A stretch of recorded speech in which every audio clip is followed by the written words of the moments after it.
Another take, okay.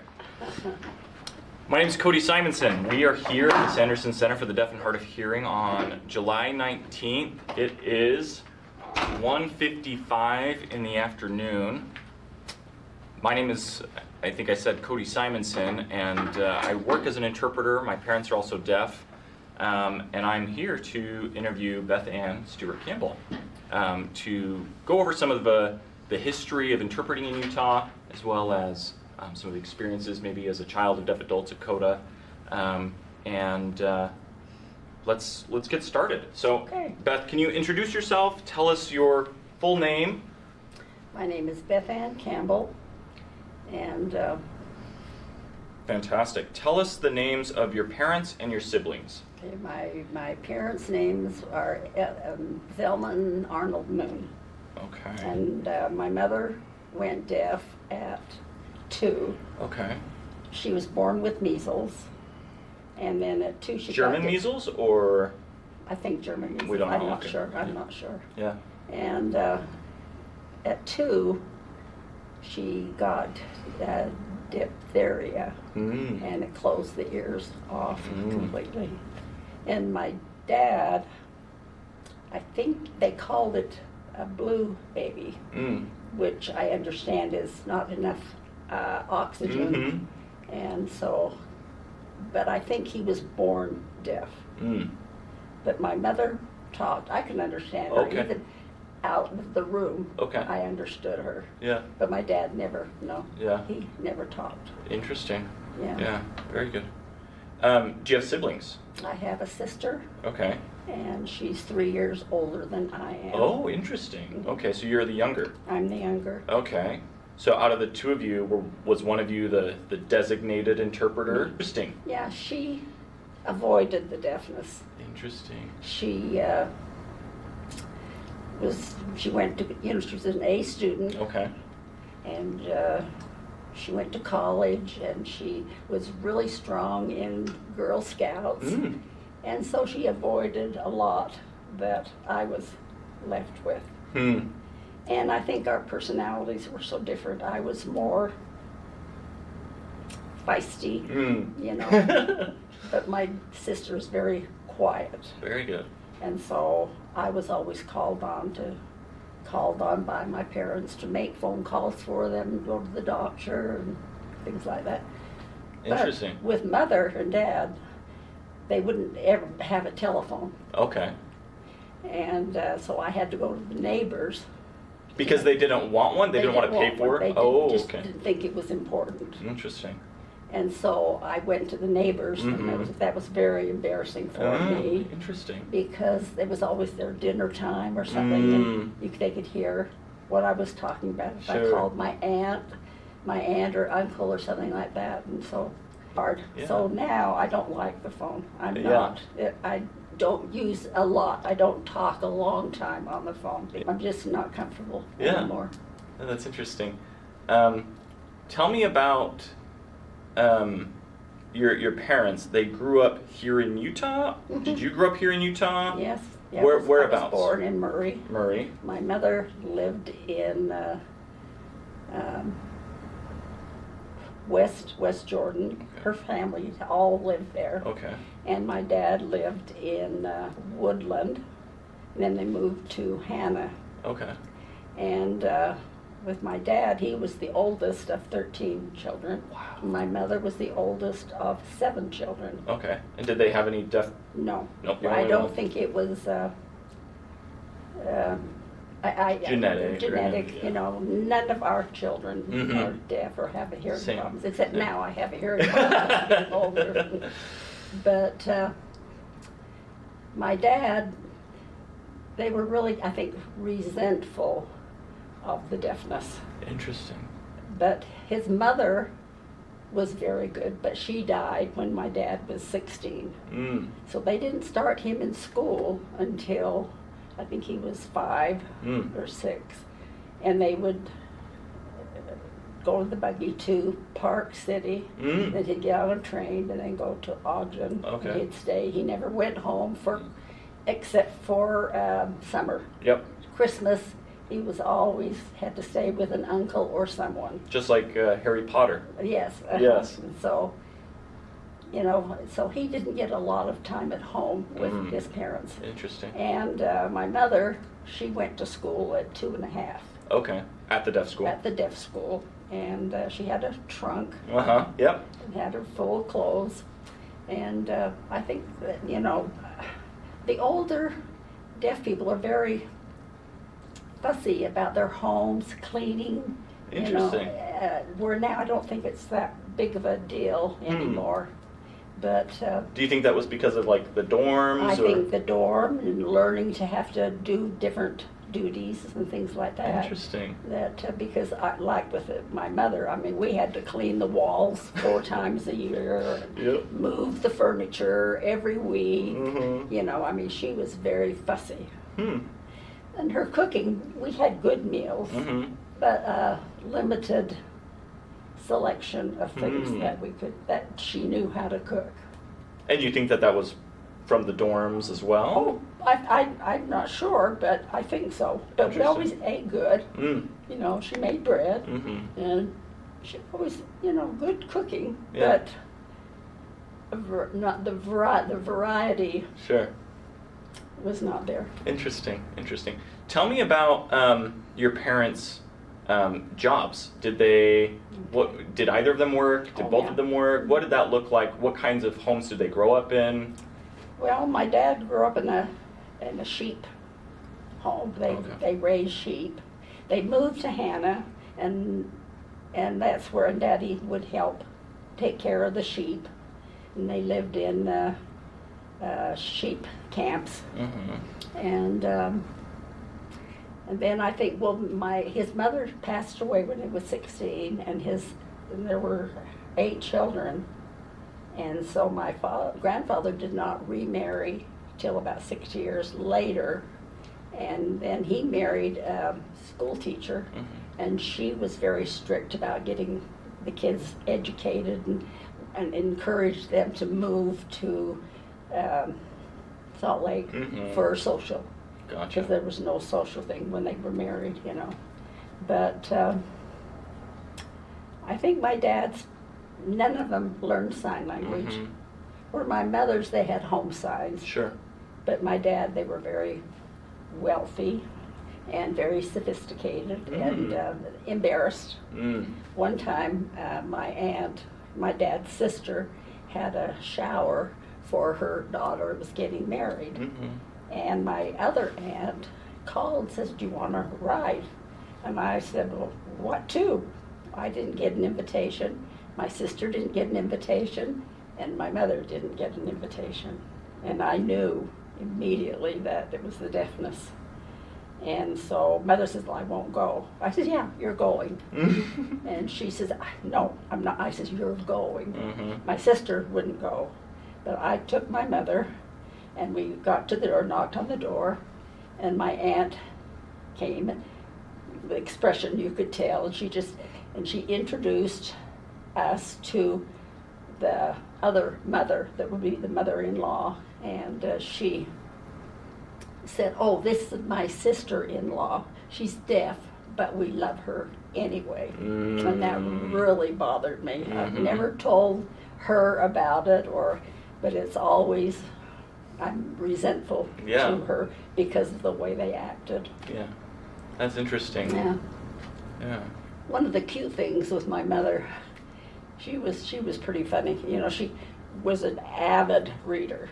She belonged to a reading club. They used to mail books. You could join a club, and they would send the books, and she read all the time, and she'd read the newspaper from front to back all the time. And yet, and so she used to read to us when we were kids. One time when I was married, and Mother had called me on the TTY, the smaller one. Yep. I had the big one before, Okay. and then got rid of that, and I had the smaller one. Where you put the phone on. And the phone on and talk, and she says, "Well, could you do something for me?" And it was something simple, Okay. Well, I told her, I said, can I do it later because I'm getting ready for a garage sale. And I have to price things, and my son was there, and she goes, oh, okay. So 5 minutes later, she calls. I go, so I put it on, and she says, I just want one question. Why are you selling your garage?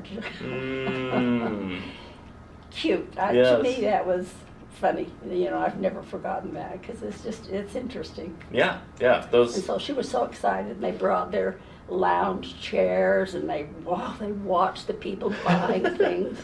And we were tired and finished, and she stayed right there and run in the house to tell me someone's there. They want to see this, and I'm like, oh. That's so funny. Yeah. So you grew up in Murray, West Jordan area? Where did you grow up? No, I grew up, my parents, when they were first married, lived in Hannah. And they had, actually I have 2 brothers, but they both passed away as babies. Okay. The one was, I think, 2, maybe 1 or 2. So where do each of them fall in the order? The 2 were the oldest. So the 2 boys. 2 boys, and then my sister, and then me. Okay. And these 2 I never met. Okay. And this one, mother was making bread in a cabin. And she was watching her son. He was walking. They had a little dog, and then his shoe came off and went into a puddle, and then the dog jumped on him, and his head went into the mud, and so mother was pregnant at the time with the second one, and she ran out, she grabbed him and tried to find someone to help, and it happened there was a nurse in a buggy that stopped and tried to help, but it was too late. He passed away. How old was he?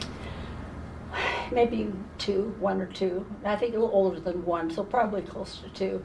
And then mother was in her first trimester, so the baby was born with a cleft palate.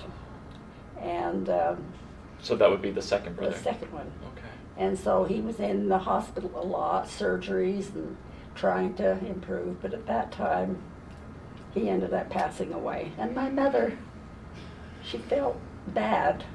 She's never forgot them. Every May, both of them were born in May, and every May she would say, oh, Delbert would be this old and Deloy would be this old. Never forgot. Every year she would do that.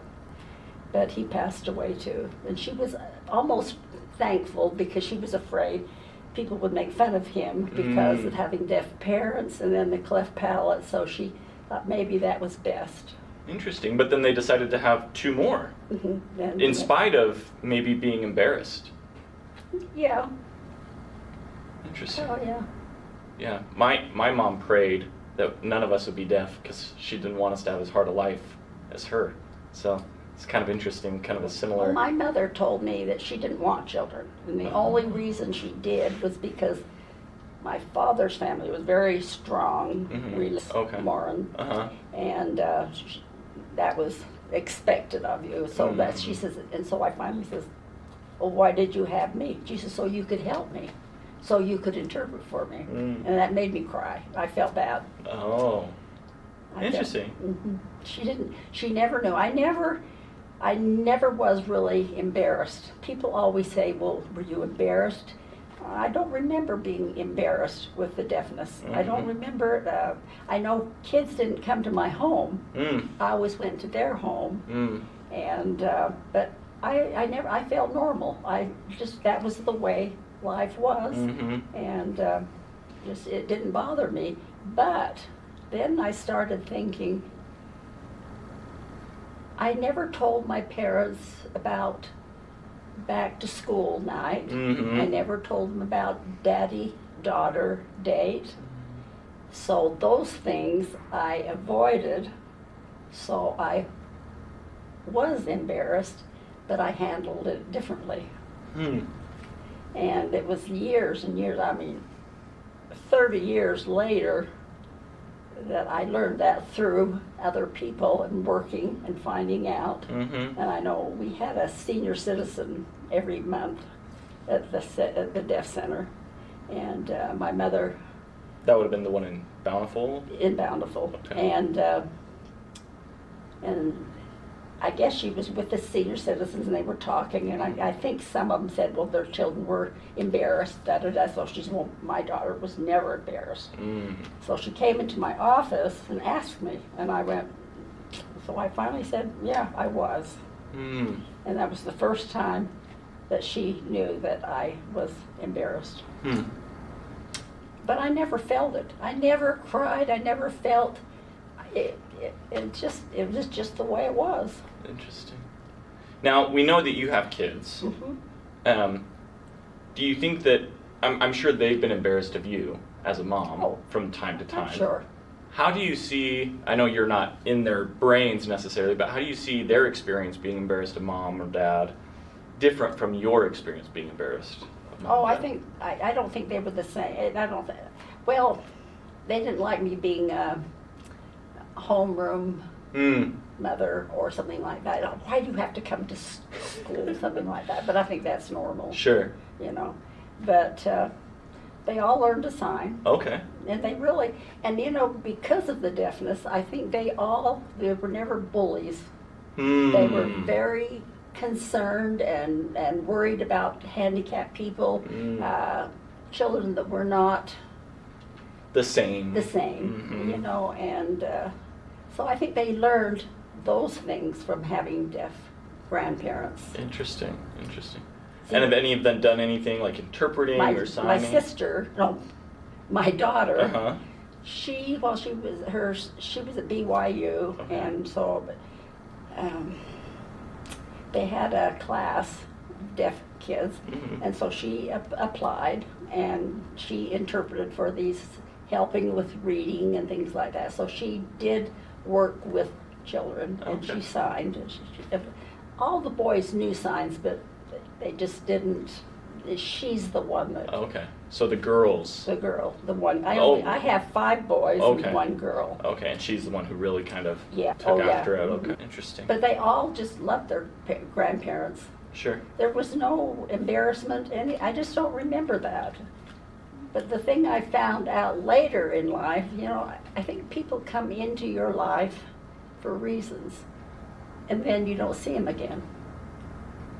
And I've had so many people that, well, when you asked me the question of who influenced me or that, well, I know Bob Sanderson did.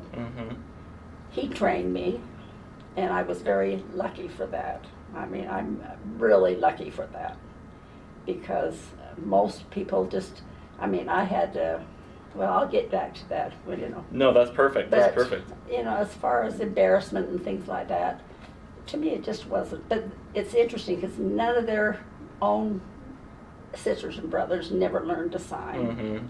And they never really came to visit. We always went to their home to visit. That's interesting. And it was interesting, Yeah. I have similar experiences with family not learning to sign. I'm trying to remember who came to whose home though. I'll have to think about that. Coming back to your parents, what kinds of work did they do, did you say? Okay, my dad had a shoe shop, his own, and when I was little. And you signed cobbler, shoe shop, cobbler. Okay, I've seen that before. What is it now? No, I've seen that before, and nobody has validated it before. Right. So I appreciate that we have this in the record now. Shop. Yes, very good. When I was little, you know, because I'd want to be with Daddy, Yes. and so I'd sit on the counter, and people would come in, so I would interpret what they wanted. But I never was there every day. It wasn't like an everyday habit. Okay. And my mother was a seamstress. Okay. For Modo Days. That's an old dress shop. Okay. She worked there I think she retired from there. And there were several deaf there with her. She was a good seamstress. Interesting. And you know, and I would get on the bus and meet her. She never drove. And so I would, after school, I'd get on the bus and I'd meet her, and we'd have lunch at Cress's.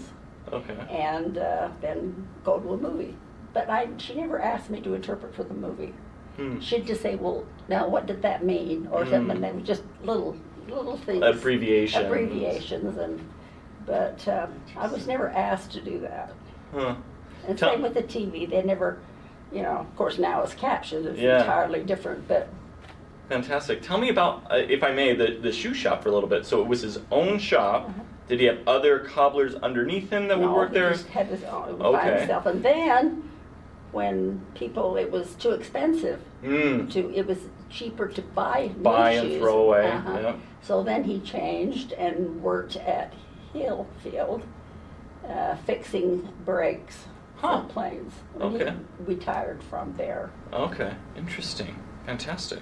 You mentioned some other deaf folks that worked with your mom as a seamstress. Do you know who any of them would have been? Oh yeah, I can't remember their names now. I can't think of it. Okay, if you think of it, feel free to interrupt. I think there were 2 or 3. Sure. And, very good. I'm making sure that I'm getting all of our questions here. Can we get your date and place of birth, please, Beth Ann? Well, I was born in Murray in the maternity office. Okay. Hospital in Murray. It's not there. It used to be there until not too long ago. Is that where the big hospital is now? No. No. It's now, I don't know what it might be apartments, I'm not sure, but it's been taken down. Okay. But they had a maternity hospital, and that's where I was born. My sister was born at home. Okay. But that was in Murray. Do you know if your parents had interpreters for any of those? No, I don't think so. Interesting. No. The only time, I think when they went to the temple church, they had interpreters, but it was not like now. Sure. It's entirely different. Yeah. But they really, at the end, when Mother got older, she'd ask me to, go to doctors, and with Daddy, something was wrong. One thing with my dad, he was funny when the car didn't sound right, and he'd say, "There's something wrong with the car. Come here and help me see what's wrong with the car." And I went and I go, I can't tell. And he said, "Well, you're hearing. You know. And I went, "I don't know, Daddy. I don't know." Interesting. Things like that. Yeah. He thought if you could hear, you knew what was wrong. And that was part of the problem sometimes, but it wasn't all the time. Yeah. Interesting. Tell us about your first job. What did you do for your first job?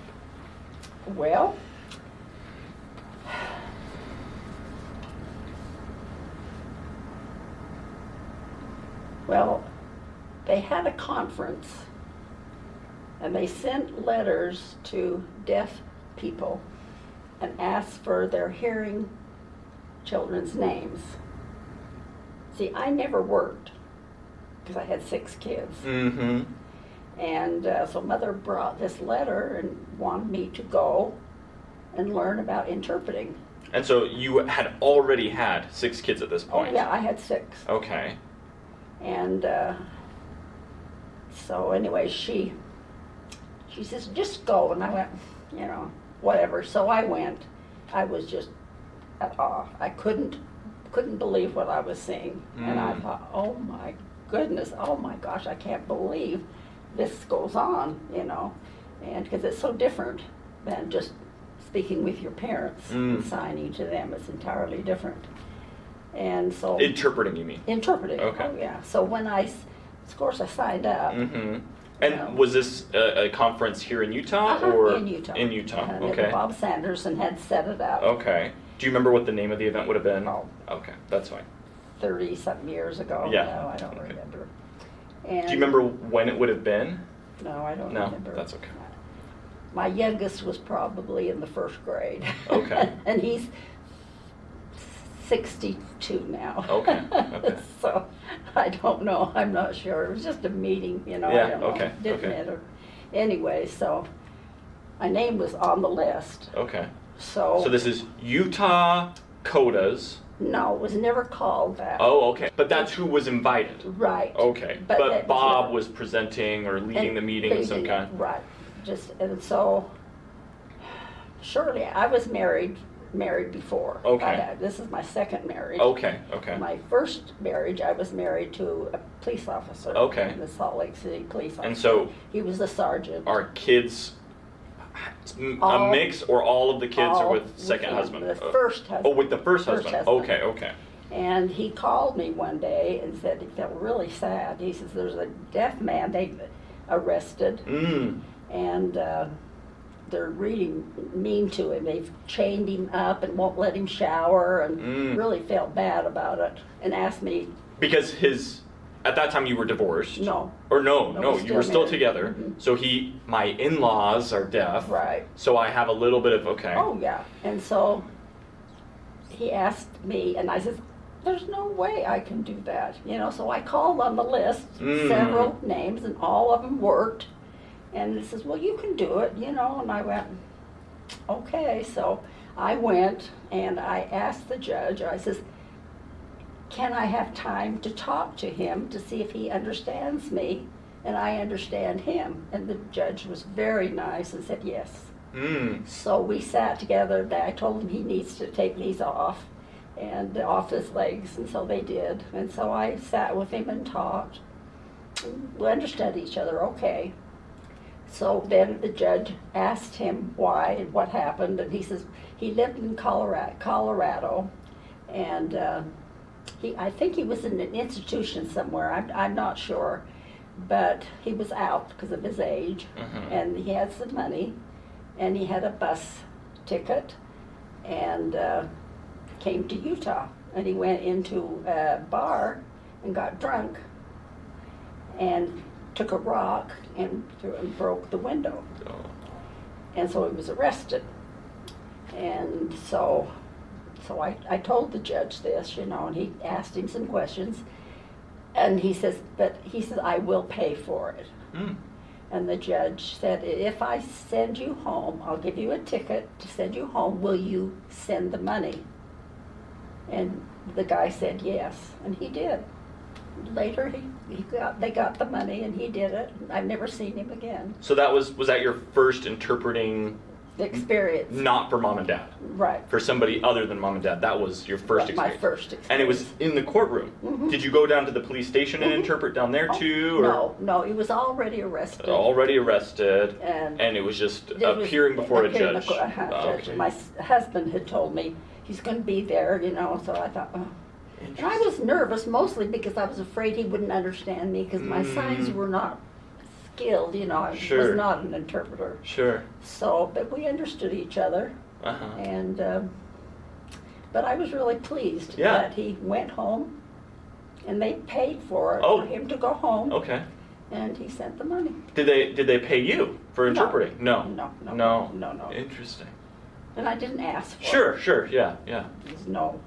And then, not long after that, Bob Sanderson called and asked if I would go to juvenile court with him. And I went, I can't do those things. Rewind if you don't mind. How did you meet Bob the very first time? Well, I guess at that meeting. At that meeting. But when he called me, I didn't know who he was. Okay. But he asked if I could meet him at the juvenile court. Interesting. So do you think he was just working his way down the list? Do you know? I don't know. Okay. I have no idea. So I went, and I says, I'm not skilled. He said, that's okay. That's just fine. And so we went in, and I don't even remember what happened. I don't remember now for some reason. But then after that, Dave Mortensen was going to the university to get his bachelor's. Okay. And so on contract with rehab, he asked me if I'd like to interpret for Dave. Bob asked you? Yeah. Okay.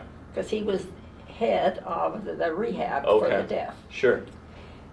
Deaf services. So I went, okay, of course. And I don't know, Dr. Dr. Bitter? I've heard the name, and we have some questions about him later, I think. Okay, but yeah. okay, but feel free. Yeah. Well, no, he was at the U. Okay. And so Dave and I were just a little scared, you know. I mean, my first time, you know, in a group of people and have to interpret, and you know, I felt like I felt naive. Sure. And Dave did too. Mm-hmm. And so we went to classes, and so I just loved it.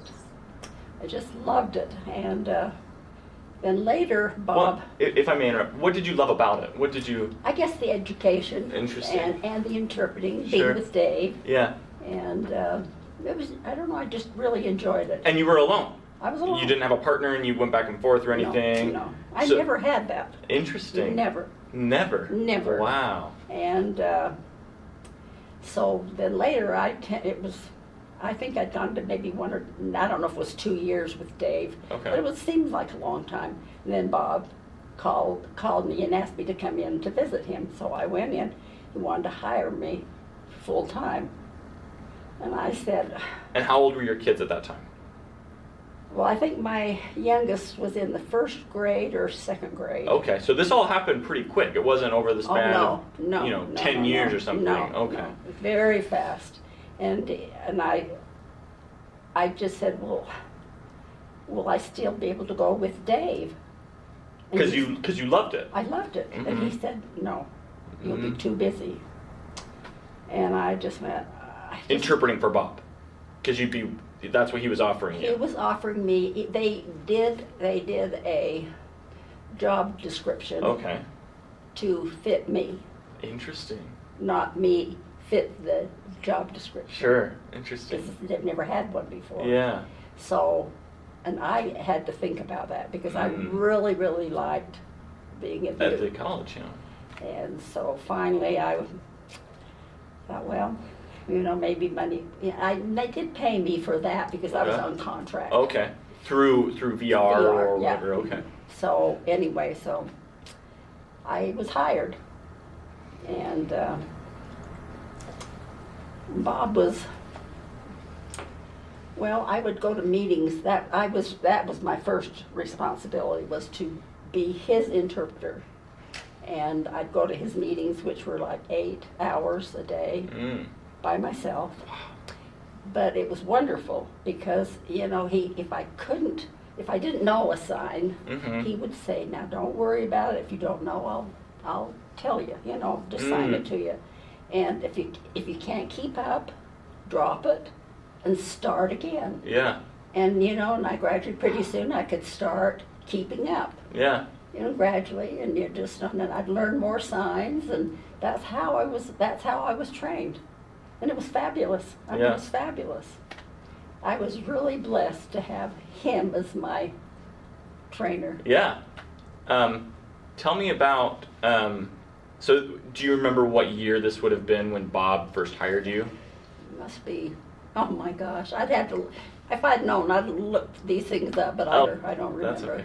Maybe we can stay in touch and we can find those. Yeah. So we talked about the police station. What made you decide interpreting was, because you went on to interpret for many years after that, what made you decide that was a good fit for you?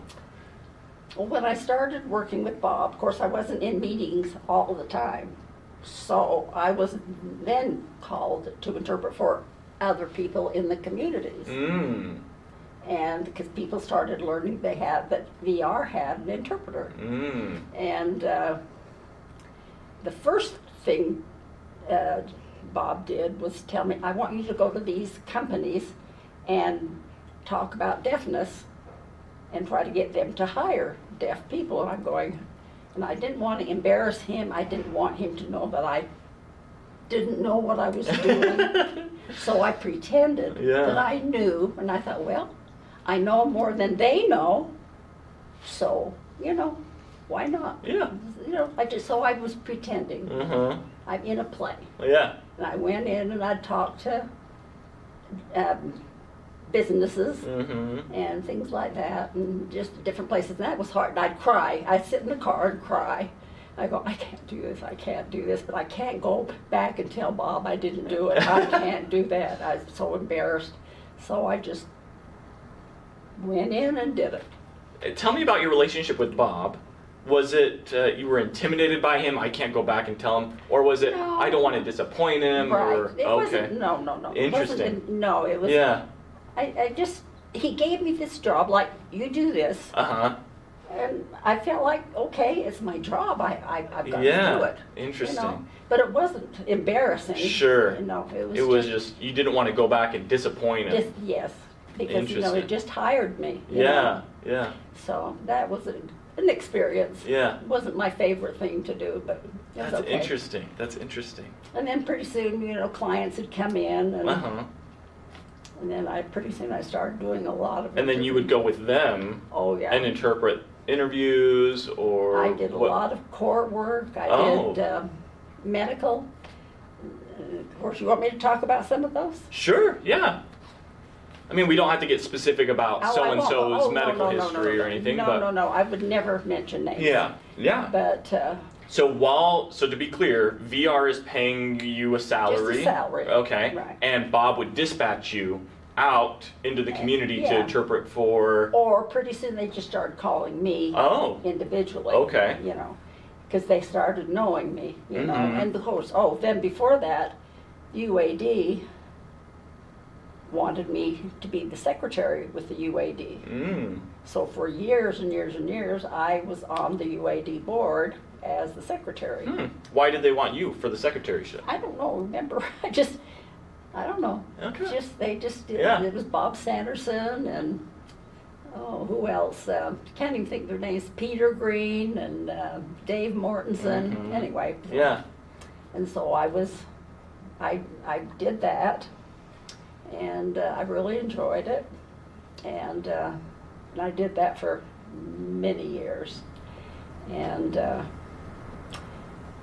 some of the clients, it was just interesting. Some of the, like, one time, this was hard. I was with a girl, and she wanted an abortion, and in Utah.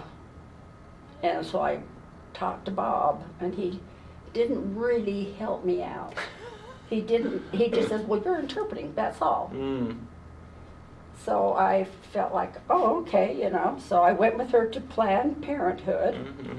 and they were really nice. They talked to her, they gave her other choices, and didn't just talk about abortions, just the different things she could do. And she wanted you to go home and think about it and then come back and tell me what you decide. So she decided she wanted the abortion. So I went with her and was there with her while she had her abortion, which was hard for me. Mm. And I didn't realize, but the principal of the deaf school, Tony Christopoulos, Okay. was the principal, and he happened to be at the Board of Education. And and the girl lived in Ogden, and I didn't know how to get her there because it was after 5 and it was getting dark. So I asked Tony if he would bring her home, but I didn't think she'd say anything. Mhm. But it hit the fan, and the district attorney came, and the news. Oh yeah, I thought I'd lose my job. And I had no help. Bob did not back me up. Oh, no. I was just there, and I had the news, and I had... So the trouble was that you had interpreted the abortion, or the trouble was the abortion, or the trouble was, here, take a ride with Tony? What was the thing that was the issue? The abortion. The abortion. Oh, yeah. I mean, that's... Interesting. That's... And you were somehow assigned culpability, like you're the bad guy. I'm the bad guy. Interesting. And, oh my gosh, I thought, I'm going to lose my job. Why were you the bad guy? Well, because at that time, I'm more visible. The deaf person wasn't, I was. Interesting. I'm there. That's who they see. They don't You're really responsible. see. Right. And Huh. so, why did I do this? And I kept saying, well, I'm an interpreter. I explained, you know, that's all I do. It's her decision. I don't make her decisions for her. She makes her own decisions. Yeah. And it made the headlines on the newspaper. Wow. You know, but got over it and I didn't lose my job. Wow. That's fascinating. That was a hard one. Yeah. And, you know, I've had some. So what made you stick with it, interpreting? Enjoyed it. You enjoyed it? I loved being with deaf people. It was my culture. Mm-hmm. And I don't know, I just felt, I didn't feel like a helper. Mm-hmm. I just felt like I was part of them. My husband always says that I'm a different person. When I'm with the deaf, I'm entirely different than I'm with the hearing. What is that? What are some of those differences? I'm more shy with the hearing. Interesting. And I'm more expressive with the deaf. Huh. I'm free. I feel free. I feel like I can do and say anything I want. But with the hearing, I'm more polite. And how does that play into your relationship with your husband? Is your husband deaf? No. No. So how does that play into your relationship with him? Does he feel like he's not getting the real Beth Ann, or? No, just, you know, he was associate state superintendent, Mm-hmm. and he was one of his charges is over the deaf school. Uh-huh. And so that's really how we met. Okay. You know, meetings and things like that. But then he was asked to give a talk at the UAD convention because he'd been so nice with the deaf, and the deaf really are excited. They thought, oh, they'd maybe get some good things from him. Sure. You know. Yeah. So he had to learn signs because he wanted to give it in sign language. Wow. So Bob, my boss, asked me to teach him some signs so he could give this talk. And that's really the beginning of our relationship. Mm. And he learned his talk, you know, and we went to the convention, and if he missed one, the whole audience would, oh, it's this, oh, you know, they would all try to help him out, you know, and they just loved him. They, you know, he'd make mistakes, wrong sign, they loved him. I don't know why, but, and he's not, with the deaf, they're huggers. Sure. And I'm a hugger. Yeah. And he's not. Oh. And that was, and I told him when he'd come to the Deaf Center for things, say, you know, and he goes, oh, you know, well, finally one day he did. And this girl they just burst out laughing. They just grabbed him and hugged him. And That's he neat. and he was good to my parents. Mm. That's another story.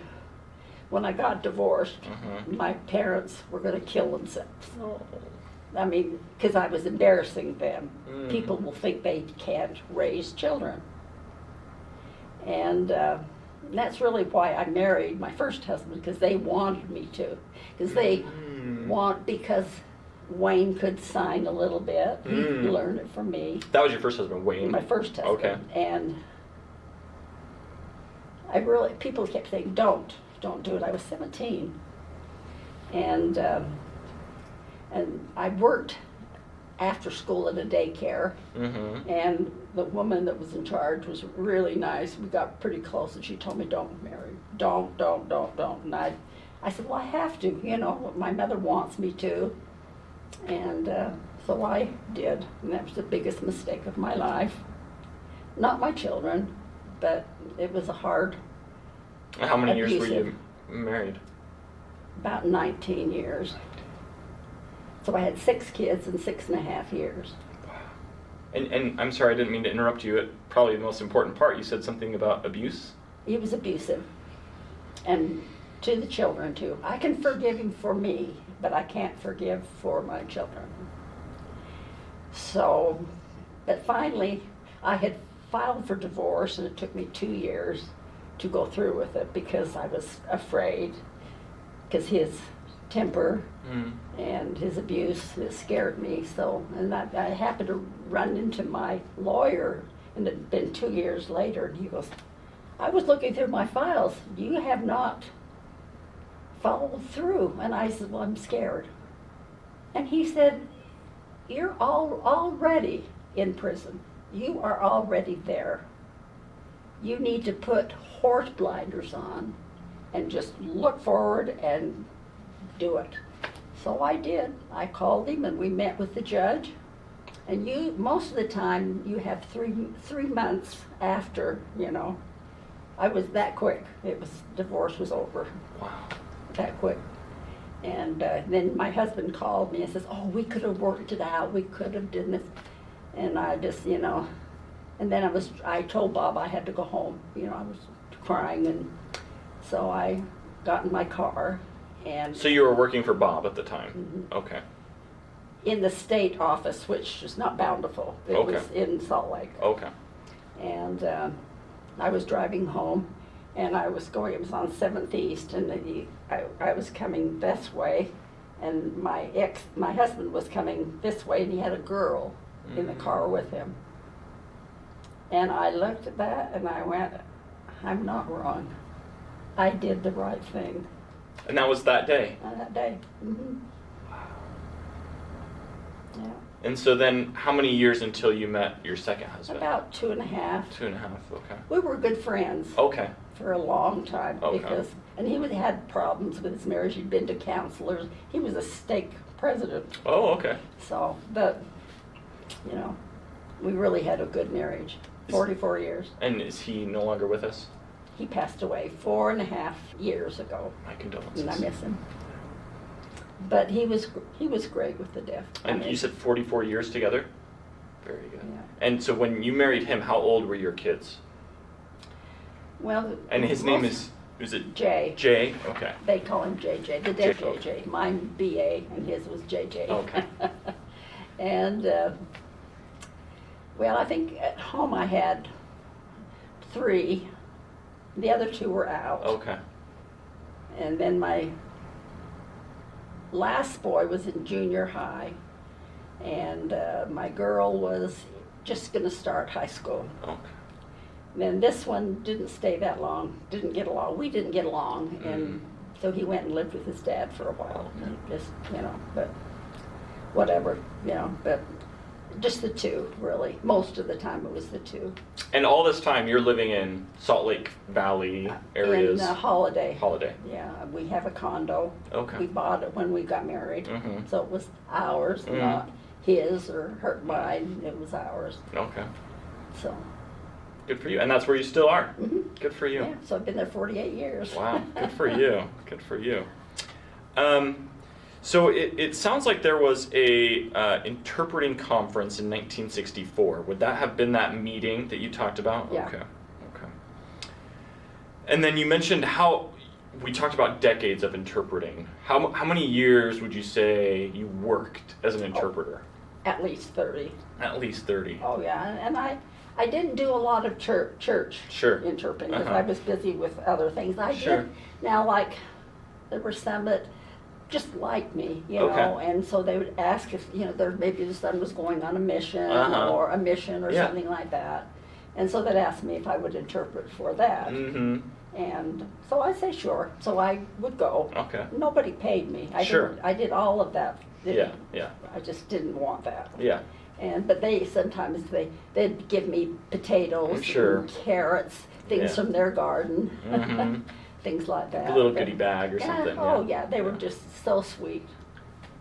Tell me, so it sounds like you grew up in the Church of Jesus Christ of Latter-day Saints, and your parents, I guess, were part of that as well. Did they go to a deaf ward or a deaf branch? Yeah, they went branch. Okay. It was on 7th East. Okay. It's been sold to another church. Oh, okay. It's not 7th East, 8th East. Okay. And I can't remember what south. Maybe around 6 south or 7th south. So did you grow up going to deaf church? I did there until I was old enough to go to primary and that, and then I went by myself Oh. to a hearing ward. Okay. That was Yeah. near my home. And would your sister go with you, or? I just don't remember that Yeah. she was that involved. Yeah, I okay. it was an odd relationship. Sure, It's yeah. sad about it, Yeah. but it's the way it is. Yeah. Is she still with us? Oh yeah, Okay. she will be 90 in October. Wow. Very well. Fantastic. Tell me about the RID certification exam. It sounds like there might be an interesting story about you being one of the first, or perhaps the very first person to be certified. Tell me about that Okay. experience. Bob told me, asked if I would like to go. And so you'd already been working for him? Oh, yeah, long For time. how I many don't- years would you say? You're asking me questions that Okay. I mean dates. Yeah, that's okay. I That's don't okay. know. But for years. 3 years. Not months or No, weeks. Okay, no, years. Okay. And we started trying to teach interpreting. Okay. Jean, Stewart, Okay. and me. Uh-huh. We were like brothers and sisters. Okay. Which is, we were really close. And we started, You and Jean were teaching others. yeah. Okay. And then some other interpreters would join, you know, Mhm. but it wasn't like, you didn't get a certificate for it. Sure, Okay, yeah. but it was just training. Mm-hmm. them There wasn't a to- curriculum. There wasn't No, anything no, like that. It no, was just do it. Well, you know, come with me and we'll go Yeah, to the they doctor want- and right. I'll show you how to do it. Yeah. No, I didn't do it that way. Oh, okay. How did you do it We then? just we had some deaf people come in. Okay. And they could either sign, and Uh-huh. they'd have to reverse, Okay. and also the other way, sign Sure. to them, things like that. Okay. Okay. But no, I never took. You never took no, students with you no, to actual No, I appointments. never Okay. did that. Okay. Okay. But then I went. Now I thought Jody told me it was in Tennessee. I thought it was Illinois. Okay. But I don't remember. Sure. Anyway, Okay. so when I got there, we had to draw on what number Uh-huh. to be tested. Okay. And I drew the last. Okay. And I thought, I don't want to be last. I can't be nervous that long. Oh, okay. You know. So this girl didn't want to be first. So I said, let's trade. So I traded, and I was the first to be certified. Okay. And so this was people from all over the country came, and what was the test like? Did you? The same thing. It was Okay. just, I'd have to sign to a group of deaf people. Okay. So they And- brought people in. Oh, yeah, it's the Okay. same. It's almost like the same as what we did on our own. Okay. And they had to reverse. I had Okay. to reverse. And so then who would evaluate the reverse They had interpretation? some deaf people in there Okay. that would watch, Okay. and they would tell. Did they have some hearing people there to listen and see I if you think did a so. good job? I think so, yeah. Okay. Interesting. And how many people, you said you had to draw numbers? Yeah, and I don't remember. how Was many. it hundreds? No. Was I it- think maybe 15, 20. Oh, okay. Maybe 30. Okay. You know, but not a huge And amount. it was people from all over the country. Right. So you were from Utah, there might have been somebody from Right. New York or Right. whatever. Okay. Now, I heard the rumor that this girl said we traded back, Oh. but I thought, I don't remember trading back. I just, Mm. that's not me. And Interesting. so, but. And you remember it being in Tennessee, and it sounds like Jody I might don't have said know, Illinois I or don't something. remember, yeah. I heard Indiana, so Well, that's we what- might yeah. have to do some research Indiana, on that. Yeah, I think interesting. that's what I remember is Yeah, I think okay. Indiana, but Jody told me, you know, I thought it was Tennessee, and I went, I don't Yeah. remember being in Tennessee. That's okay. Do you have some of those documents in a box somewhere in the attic or Maybe something? somewhere. We'll have to dig those out. I think that'd be interesting. So, from what I understand, that was the first group of interpreters that was ever certified Right. or evaluated Nationally. Nationally. Okay. Yeah. And you said that you guys had done something similar in Utah. Oh, yeah. But did you guys award certificates or like No, cards of any I think kind? we gave them a card, Uh-huh. but it was really nothing. I mean, it was just trying to get people to want to interpret, and so we Mm. just did it on our own. You know, Okay. very And simple. tell me about wanting to get people to interpret. Was it because you guys had the demand, you were seeing it, you were being asked to go interpret everywhere, and so Yeah. we need People more help? wanted to learn, Okay. and but yeah, because I was Interesting. pretty busy, Yeah. and And I did you know, now, and of course now, even before that, they were individualized. Okay. You know, court, medical, school, mm-hmm. and see, I did it all. Mm. I learned all of it. Mm-hmm. And so that's the difference between way a long time ago and now. Sure, yeah. Back then, who would pay these interpreters when they went on to go interpret? Because you were employed by Voc Rehab. Voc Rehab. But let's say like, Beth Ann, we're friends, my parents are deaf too, I want to learn how to do that, that's kind of cool. Well, unless the who you were going to interpret for was on rehab, Okay, then the rehab would pay. Okay. It'd be on contract. sure. To go to But- college or what have you. Yeah. Okay, But I don't think they were paid. interesting, Yeah. interesting. I did a lot of Oh, sure. work with no pay. Sure, I mean, yeah. It was just part of life. Yeah, absolutely. Yeah, that's interesting. That's interesting.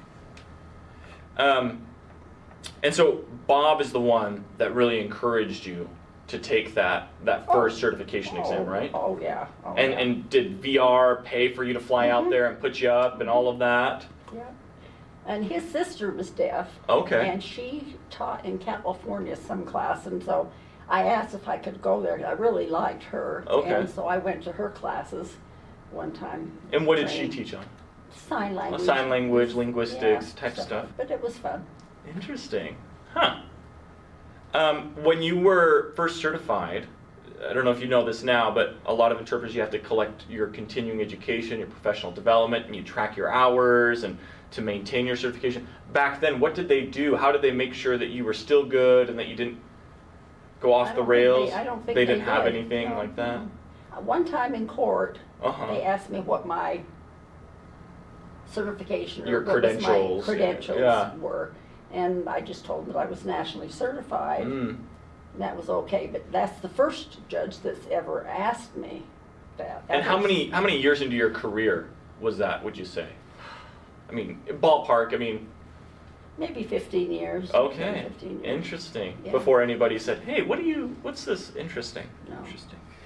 Do you remember what year you stopped interpreting?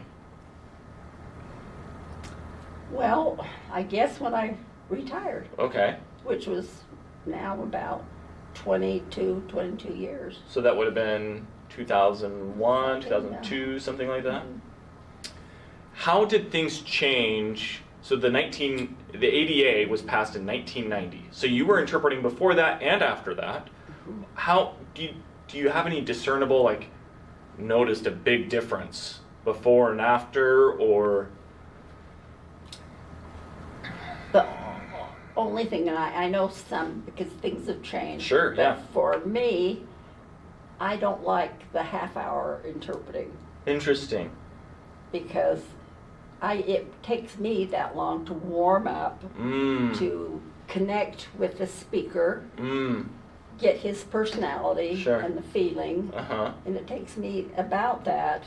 And so a half hour to me is, I just couldn't do it. So the team interpreting, where the interpreters I take, just couldn't do it. Yeah. And if a big conference I could, Sure. we'd have to, Yeah. but never more than that. Interesting. But that bothers me because with me, I interpreted, 8 hours. Yeah. I mean, it was just, it's just That was part part of of me. the job. Yeah, Yeah. that was the job, and Interesting. Yeah. Interesting.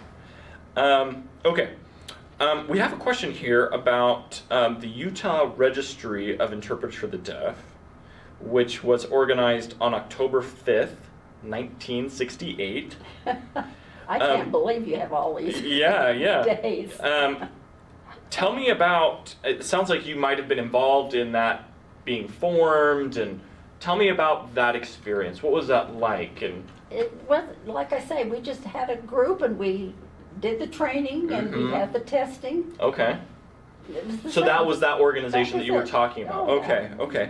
And did Bob say, hey, you really ought to lead this out, or was there somebody else that led it, or? No, Jean and me, and Bob was in charge. Sure. But he wasn't there. Right. I'm trying to think who else.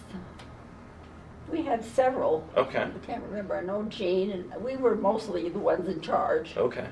But And most of the people you worked with, were they also, their parents were deaf, Mm-mm. or what was kind of the makeup of those folks? Was it, oh, my brother is deaf, or, oh, I saw you on at the courtroom and I thought that's really neat, I want to try that, or? well, you have that all the time. Sure, yeah. I mean, No, I don't, there was only, well, what's his name? John White. Okay. He was a child, he was a COD. Okay. But he stayed with us, and then he started working just with regular rehab. Okay. And didn't work the deaf anymore. Gotcha. He was Okay. in Provo. Okay. And I think he was happier. I don't think he was a good counselor, but he wasn't as committed Mm. in the deaf as the rest of us. I see. But that's Fantastic. the only one, the rest were just hearing. Okay. I remember, I think when Jack White, that's Jack, when he quit with the deaf, Bob was interviewing for a new counselor, Mm-hmm. and they were not children of deaf parents. Mm. Nothing. So I was interpreting in the interviews, and this one guy came in, and Bob asked if he's willing to learn sign language, and he says, well, if she can learn it, I can. Wow. Oh, okay. And I didn't say anything, and Bob Yeah. didn't say anything, but he didn't get hired. So you were Bob's personal interpreter for Yeah. Bob's whole career. Oh yeah, I went to his, I went through his doctoral. Okay, at program with him. BYU. BYU. Okay. And that's where I have never forgiven myself. What's that about? I know the rules, and I have always tried to keep it that way. Well, it happened that he was taking a statistics class. Okay. And it was at the end, he was finishing with his doctoral program. And the professor, what happened to be one of the state superintendents, associate state like Jay was, Okay. and he was his professor. And he says, now don't tell Bob this, but we're planning a surprise party for him. And I said, I can't do that. And he said, well, you know, and Bob was sitting there, and I think he never forgave me for that because I did it. You told him? I didn't. Oh, and you think Bob never forgave you? We rode together in the car, and that's the one time I feel like I will never, never do that again. And I told Bob, I'm so sorry. I am so sorry. But after that, he was a little bit different with me. Hmm. He never really, really forgave me. Interesting. Mm-hmm. Oh yeah, you just don't do that. I told him, I said, I can't do that. And he says, well, you know, he talked me into it. And I just did it. And I've never forgiven myself. Now, when you say I just did it, you mean you didn't do it? You didn't tell Bob? I didn't tell him, but I did what the professor. Oh, okay. I see what you mean. Okay. I didn't tell Bob. Yeah. And I could tell when we were driving in the car, I kept saying, Bob, I'm sorry. I'm so sorry. So Bob knew that you were talking about something. Oh, yeah. Did And Bob ask what's going on? Yeah, and, no, he was mad. He was mad. He was mad. And then I- did they have the I surprise blamed him. later, or did they have the surprise that day? No, it was Later. Okay. And that's why it was awful. I'd Oh. never do that again. Interesting. Ever. Interesting. Yeah.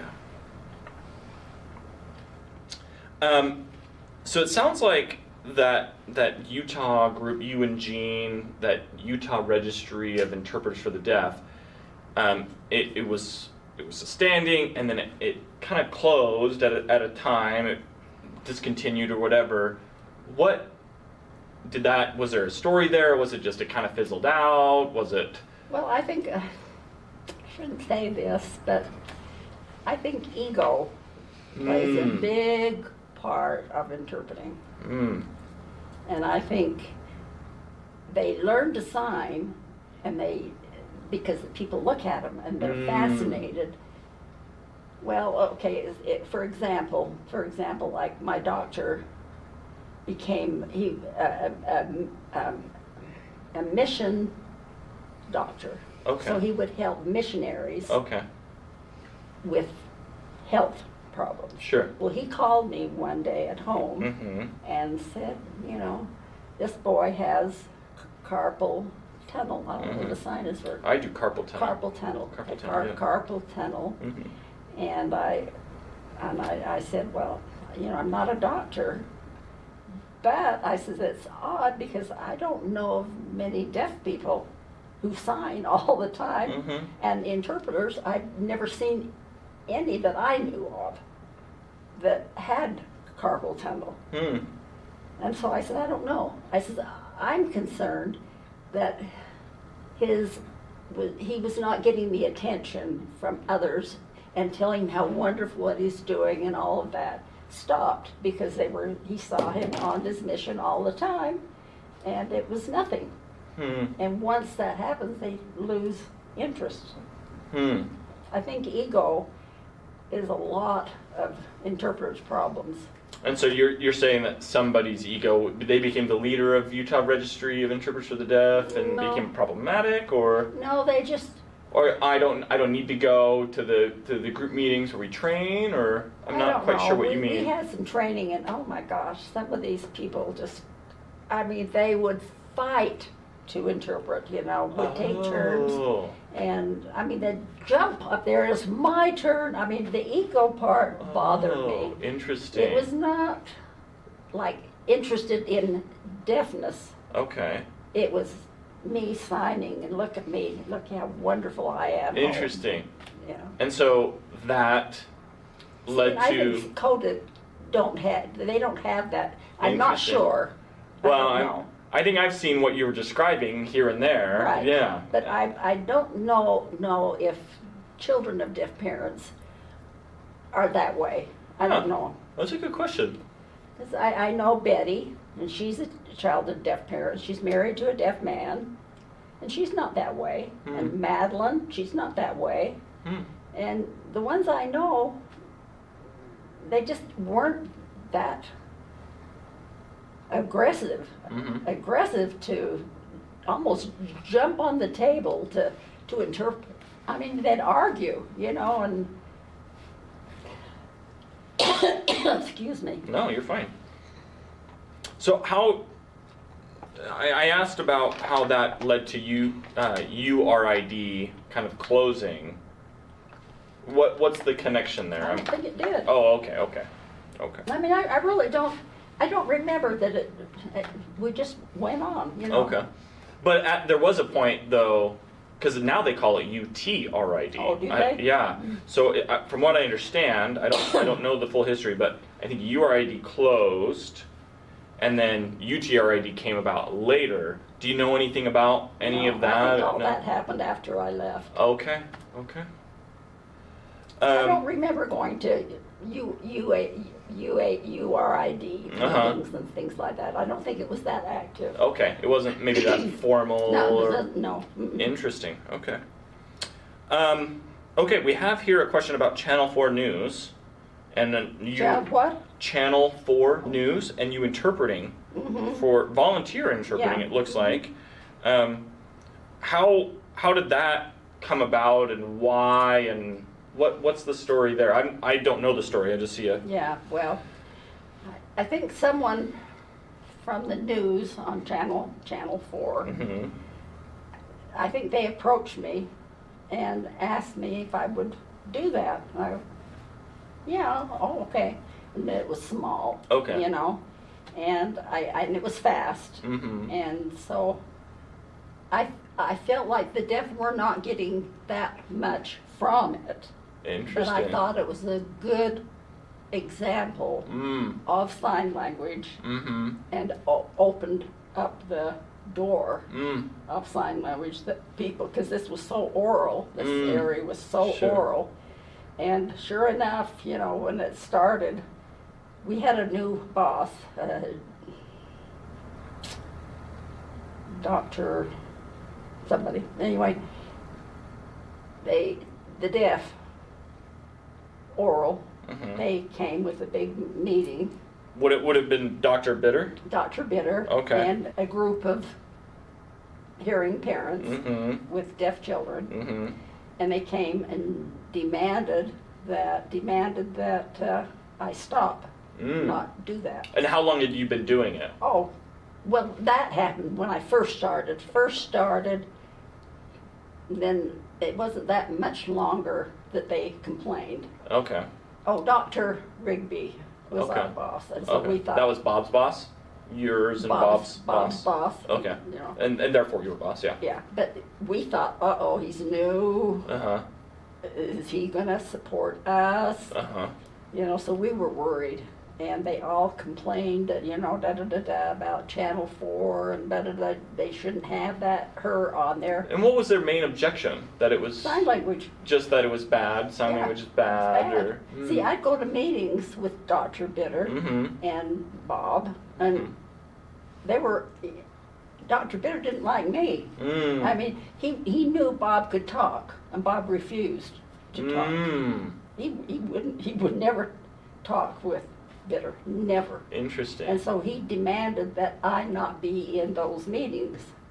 Huh. And Bob says, you don't decide, I decide. Yeah. But he didn't want me there. And so, you know, anyway, so I would go, you know, he didn't like it because I could keep up. I mean, I worked hard to keep up. I mean, I really did, because I didn't want Bob to miss anything. And Dr. Bitter would talk really fast to try to keep me from keeping up. It was a fight. And what kinds of meetings were these? Like policy making? No, not sign language, that it's a crutch, that the deaf people should not, they can talk, it's oral, you know. So are you meeting with so it was like Bob and Dr. Bitter meeting with the Board of Education, parents. Parents. Okay, so you're telling parents, this is how it is, and Bob saying, no, this is how it is, and kind of going back and forth. Interesting. Yeah. No, it was on sign language. Interesting. And see, they came to get me off of TV. And Dr. Rigby, we kept thinking, but he said, why don't you just change the channel? That's what Dr. Rigby's response to Dr. Bitter was. And we was. were so relieved because he supported us. So he went to bat for you. He did. And we didn't think he would because he didn't understand. And he was new, it sounds interesting. But he just said, oh, change the channel. Just change the channel. Interesting. Interesting. Yeah. And how long did you interpret the news? So you would go down to the news studio and they'd put you in front of a camera and... About 8 years. Wow, every day? Every day. Wow. Then sometimes if I couldn't make it, I'd ask another interpreter and they would do it. Okay. Wow. But we never got paid for it. Oh, None interesting. of us, no. But was it like on your salary time? Well, I don't know. It was before my work time, but interesting. I was never, you know. Like the morning news then, or? Oh yeah, it was the morning news. Oh, interesting. Wow. Okay. What was perhaps the most, so this is a two-part question, the most rewarding part, and we've kind of talked about this a little bit, of being an interpreter, and maybe the most challenging part of being an interpreter in the community, for Bob, for whatever you think would be?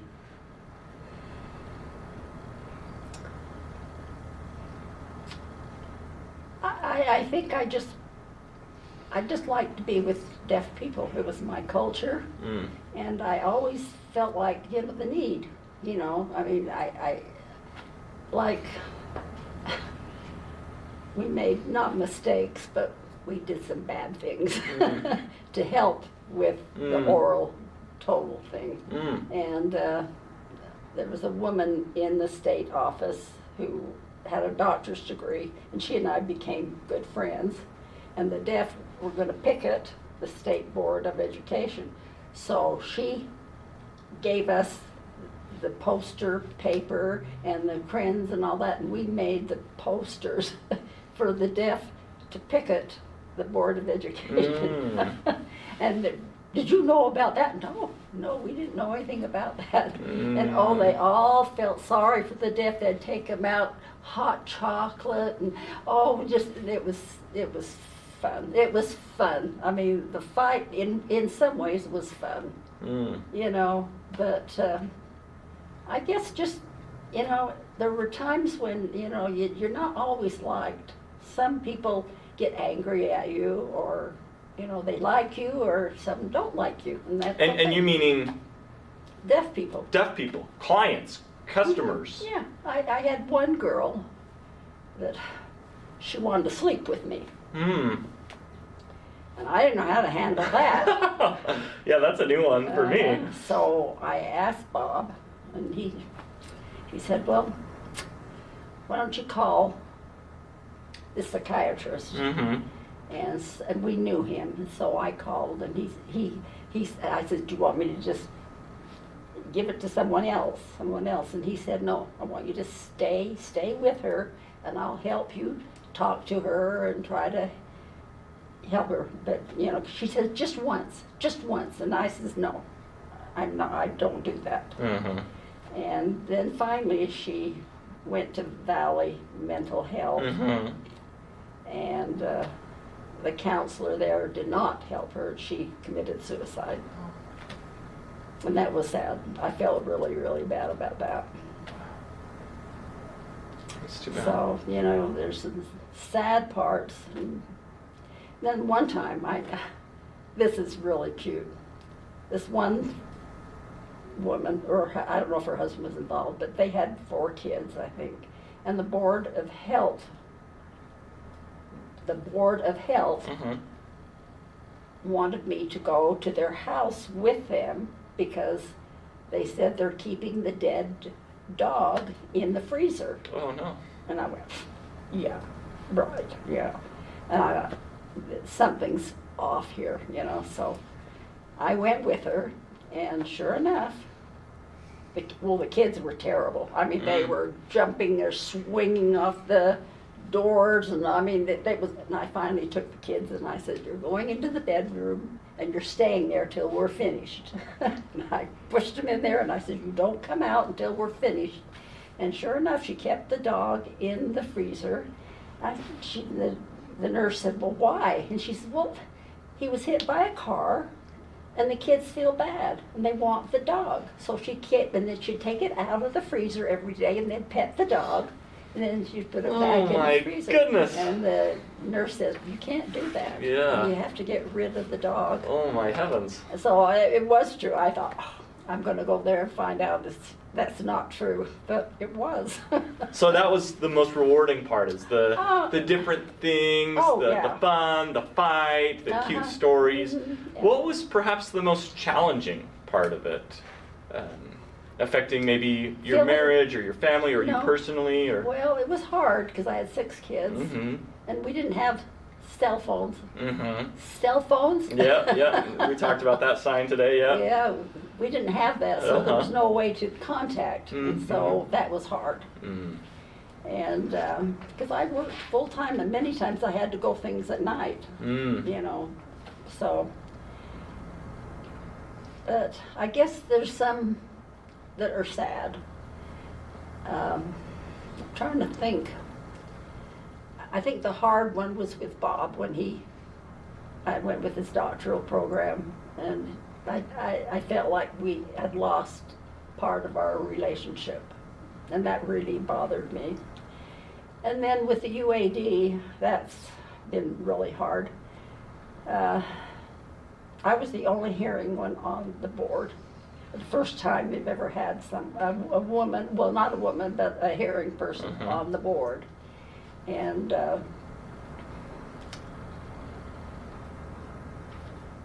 I knew that someone else wanted to be on that board, and they were deaf.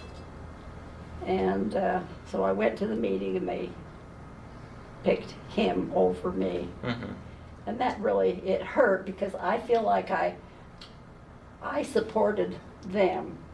You know, I gave a lot of my energy to the deaf, and yet, back, I felt like discriminated against me. You know, and it hurt. And yet, it was okay, but I felt really bad about that. And I lost some relationships through that. But it's life. But that's, you know, I don't know. I think when they built this building, you know, I was going to be the director. Mm-hmm. And then Gene Stewart, his friend, told me in secret that he planned to come. Mm. And that hurt me because we were like brother and sister, really close. And after that, he tried to find ways. I always got excellent on my evaluations. Mm-hmm. And he tried to find ways to give me bad reports. Mm-hmm. And he would swear at me, and it was awful, you know. And that's why I retired. I thought, I don't need this. I don't need this anymore. Yeah. Yeah, there was a question here about being director of the Utah Community Center for the Deaf. So you were the director. Not here. But at was it the Bountiful office? So after Bob, it was you? Okay, so Bob retired, and then the mantle came to you. They asked me to do it. Okay. But now I realize, I think the reason they did was they wanted to get things changed. And see, Gene thought he would be the director, but and I says, I can't do that. I'm going to talk to Gene first. So I went to his home. I talked to him, and he was sad, but it's okay. We got along okay.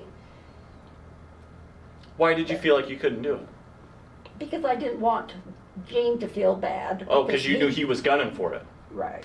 And so, but I think they used me because I'm stronger, and I had to, Bob had the UAD and the state together. And like they would hire deaf people to do something, and they would be paid. Well, the state would he would take the money from the state and give it to the UAD, and then the UAD would pay them. So he interesting. Yeah. Bob did this. He did this. And they knew it. I didn't know. I suspected, but I didn't know for sure. And I think they wanted it cleaned up. And see, and the UAD office was right across here. Oh, so they had a physical location. Right next to Bob's.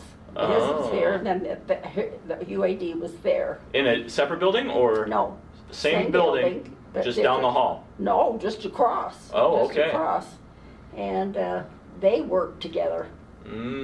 Not us. It was Bob with the UAD. And it got really messy.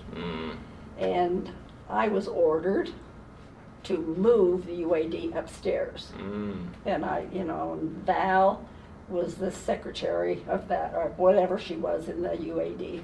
And see, she was angry at me.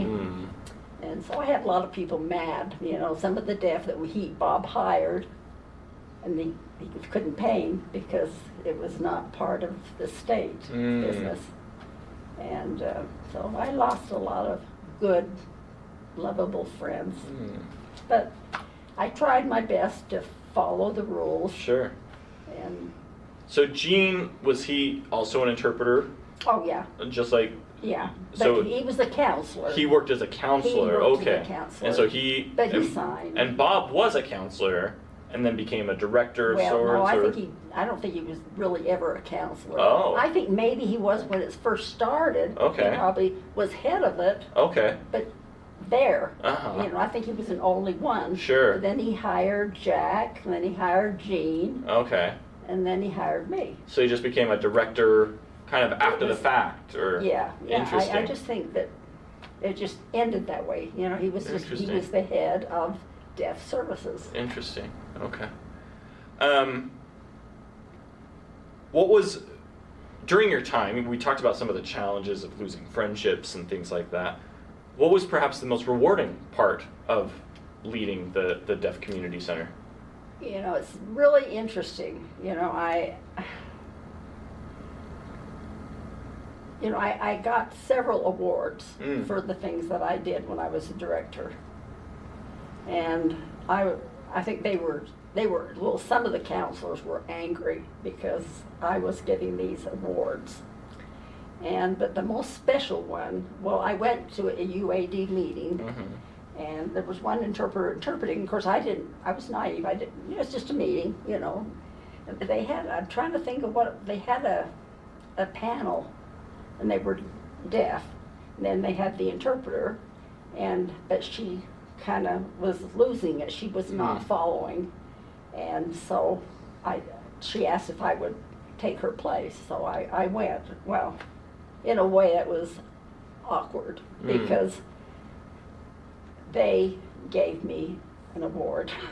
Oh boy, you were interpreting while they were supposed to present and I'm you. Crying, oh boy. And they're crying, and I'm crying because I set up a class. Well, I took it first. It was called Women on Target. Okay.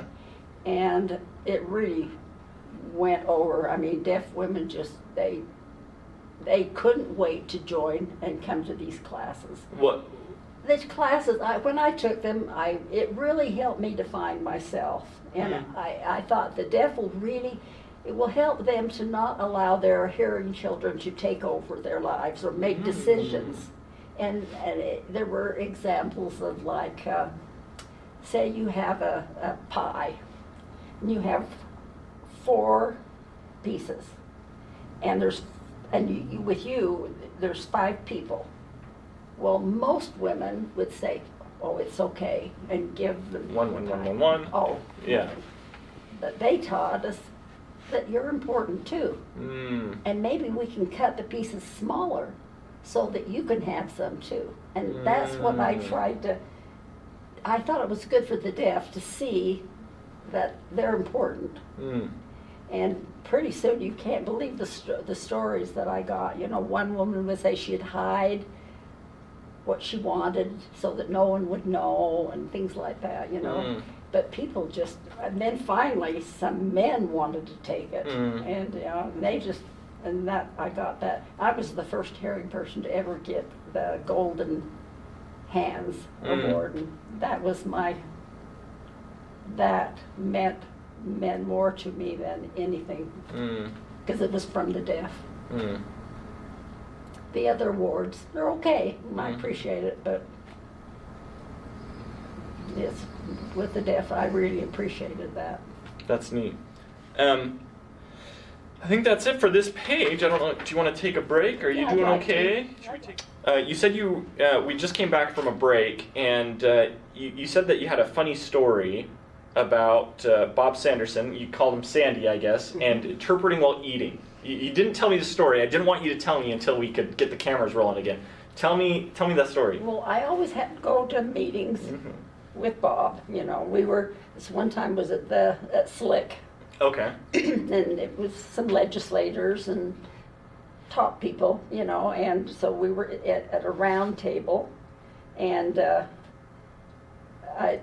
if Sandy talked, sometimes it would be too low, and the people couldn't hear him, or something like that. So I would say, like the old hearing aids, so I'd do this, you know, turn it up. So he'd talk, and then this one time, and he had a beautiful shirt on that day. I told him at work, I said, oh, that is so sexy, it is so pretty. And so anyway, so we were sitting, and someone told him, oh, that shirt is so nice, you know, oh, it's so beautiful. And so then I told him to turn up, you know, so he was talking loud now because the crowd was speaking, and so he was talking loud. And I didn't have time to tell him to turn it down. And so they said, oh yeah, Beth Ann told me that it was really sexy, you know, but the whole place, you know. It was quiet right away. I mean, you know, funny things like that, you know. It was fun. It was fun to be with him. That's wonderful. Oh, that also with eating. Please. It was hard to go to banquets. So I either decided I would eat first, or I wouldn't eat at all. Right. Most of the time I didn't eat because I was busy, you know, and I'd be signing, and Bob would say something or somebody else would say something, and I was too much, and I just couldn't do it. So most of the time I just didn't eat. I would just interpret. That's it. Tell me, sometimes when I'm interpreting, I feel that there's like, if I take something like food or a little dessert or something, felt like I was in somebody else's space or taking up air or whatever that wasn't really mine to take up. Do you have any experiences like that? Like you go to the banquets or whatever, and you ever seen an interpreter just hog out and you go, well, gee, aren't you supposed to be working right now? Oh, do you have any opinions or experiences on that? Well, at the Deaf Center, we used to have parties. Mm-hmm. And I was the idea person, but I really was not good at decorating, and the deaf were. And so, anyway, so we always had some really fun parties, and we'd have it catered, and there'd be some leftovers, and there were several deaf, and I won't say their names, but they always brought a baggie. We would take all the stuff and put it in, and that bothered me. I just, that really bothered me. And it bothered the other deaf, the people that worked at the Deaf Center too, because, it was just interesting that, and they were the sharp ones. It wasn't the lower level. It was pretty sharp people it was mostly this one couple, and I just, every time they'd take all the leftovers. Bringing that up, there was another time, this woman who, pretty low level, and she came in to see me, and she was angry. She was really mad, and I said, well, what's the problem? And she said, well, I went to my husband's sister's house for Thanksgiving, and she wouldn't give me the leftovers. And I said, I asked, and I says, you don't ask for the leftovers. I said, if she offers, that's okay, but you don't ask. She was, but I need it. I need those leftovers, and I just said, but that's not polite. You don't ask. Now, if she offers, that's fine. Well, then, I always had David, what's Morton's name? Dave Mortensen? No, not Dave. No. What's his name? Oh my gosh. I know it like my own name. Willis. Oh, okay. Morton. Oh, yes. I used to invite him for Thanksgiving and Christmas, and he never asked. I always gave him leftovers. But this one, after that happened with this other woman, he asked me for the leftovers, and I went, now I have to face what I said. And it was hard because he always comes to my home, and I always give it to him. So I finally says, it's not, I had to do it because I didn't want him to do it other places. And so I just says, it's not polite, and I says, you have to wait and see if they want to offer them to you. And he said, okay, Well, finally I says, well, would you like to take some home, but it was hard. It was easy to tell someone else, but it was hard for me to tell him, because, but he was a joy to have. They thought I was his mother. All the deaf would call me his mother, That's funny. Yeah, he was special, really, really special. We used him in our interpreting. His language was very low, but darling. So funny. We had a hard time not laughing all the time and I hate to see him improve because it was so cute. And he was abandoned when he was a child in Arizona.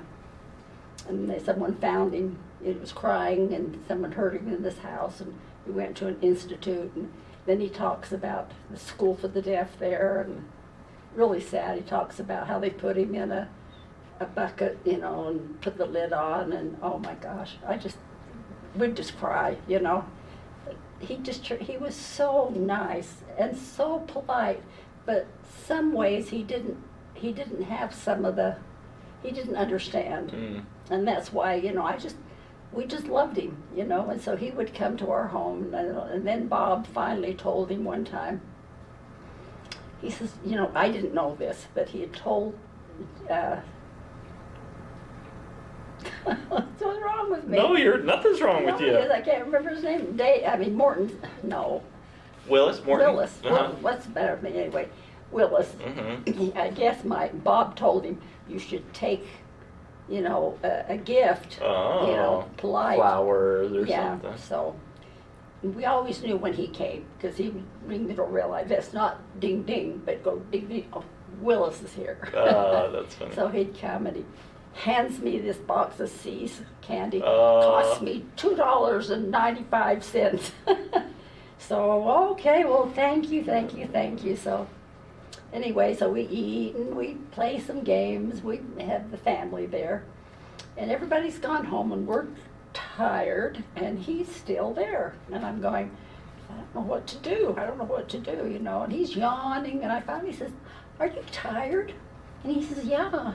I said, well, you can go home anytime you want. That's fine. Well, I'm waiting for you to open the candy. Oh, well, I'll make Joe open the candy. Oh, that's so funny. He was so special in my life. I mean, I learned from him. I mean, I bought him, rehab bought a bike for him. Mm-hmm. And I tried to teach him to ride it, and I'd push him down the hallways and try to get him to ride it. And he could never really, I forgot to teach him to put on the brakes. Oh. So he hit a tree. Oh. So we changed that and got him a three-wheeler, a big one, Well, then I get a call from the police.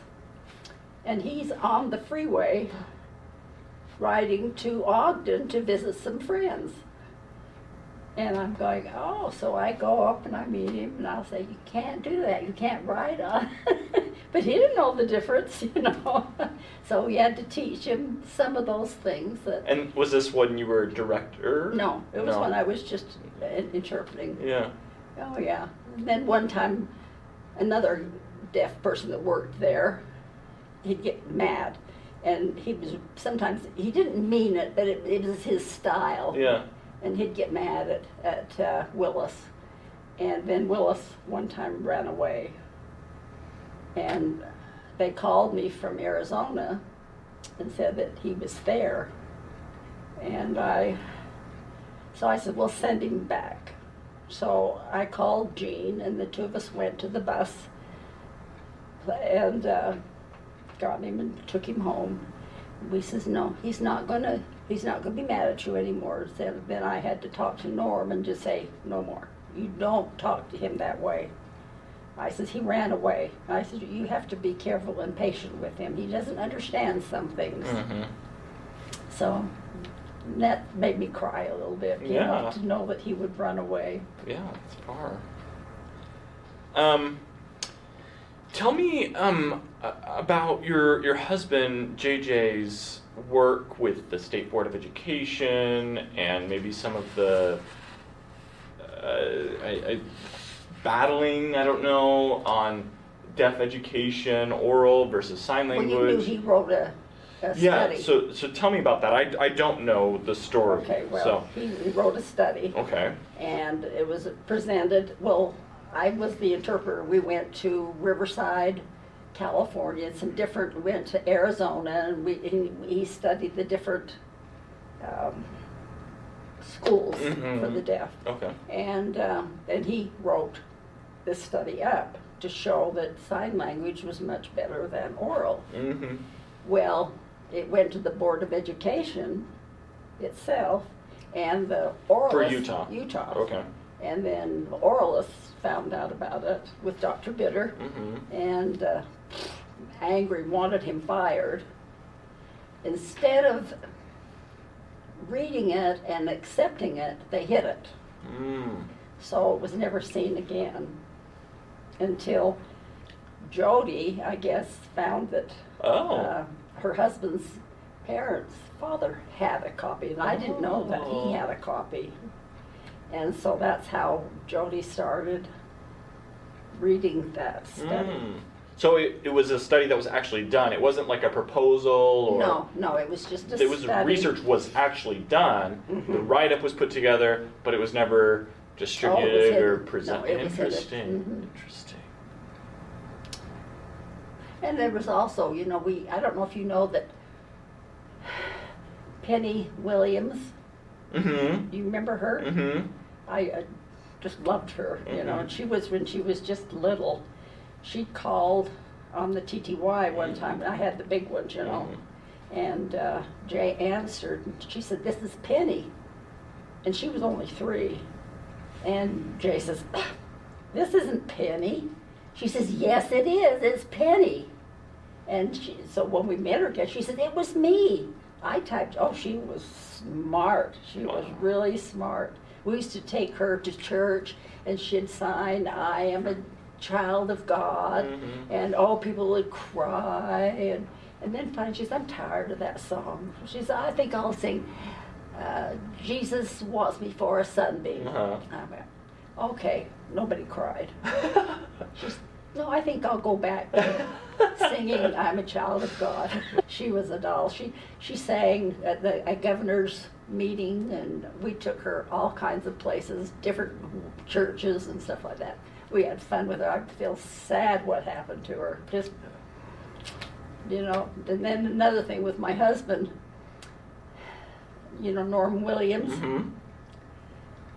he worked at this is when we were at the state office building. And Jay asked him if he could, we had just moved into our condo, and asked if he would help with the drywall. And he says, "Yeah, I'll be glad to do that." And Jay says, "I'll pay him." And so but he didn't have a car.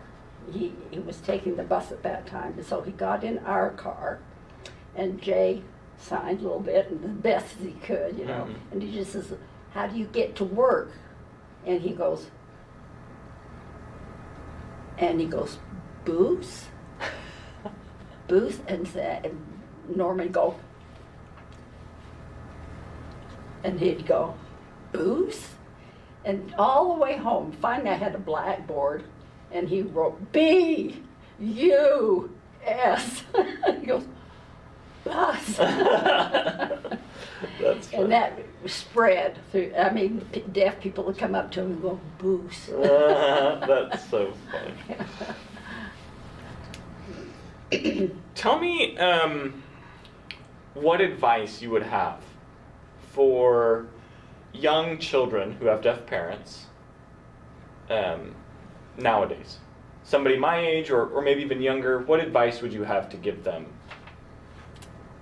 Well, like I said, I really taught that women on target because I felt like a lot of hearing children kind of took over, and the parents allowed it.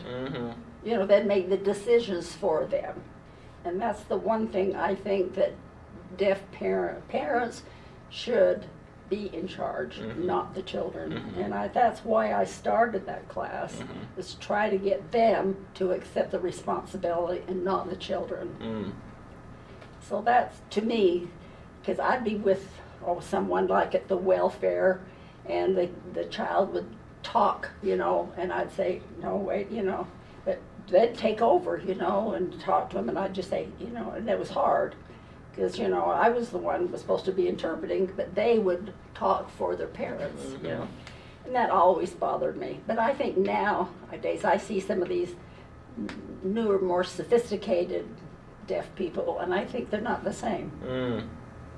I think that, I don't know if that's still that way. I'm sure it is with some that are lower level, you know, but I'm hoping that in time and that somehow they'll learn to be responsible and not expect the children to be responsible. Yeah, I think that has certainly been my observation with younger. I mean, I called for my parents. That, but I didn't. You didn't tell them what to do, No, or what no. to order, or No. when to do the appointments. No, never did. Yeah. You know, like I say, I'd go to the movies with my mother. She never said interpret all the time. She just said, "Well, now what did that they mean?" Or, you know, and I'd explain. She said, "Oh, okay." Right. You know, that's the same with TV. I mean, before captioning. Right. You know, but they never, with the jazz, no captioning, Really? Oh, because it bothered them, because, you know, they wanted to watch, not read. Because it would be... So they'd turn it off? They didn't like the captioning on. My dad loved the jazz. He had a scooter, and he had a flag, of jazz. That's neat. Your dad worked as a cobbler. Was that something he learned at the deaf school? I think maybe, yeah, Okay. probably. I don't know for sure, but I just remember that he had one on 13th East, and I remember just going as a little girl, and he'd lift me up and I'd sit. But it wasn't all the time. It was just sometimes I wanted to be with Daddy. Sure, yeah. It wasn't like I had to be there to interpret for him. It wasn't like that at all. Do you know Lee Shepard by chance? Oh, yeah. Because he was a shoe guy too, right? Yeah. Were there other deaf folks that did that, or was it just the two? I don't know. I really don't. I don't know. Okay. I don't know. Very good. What person had the most positive influence on your life, and what did they do to influence you?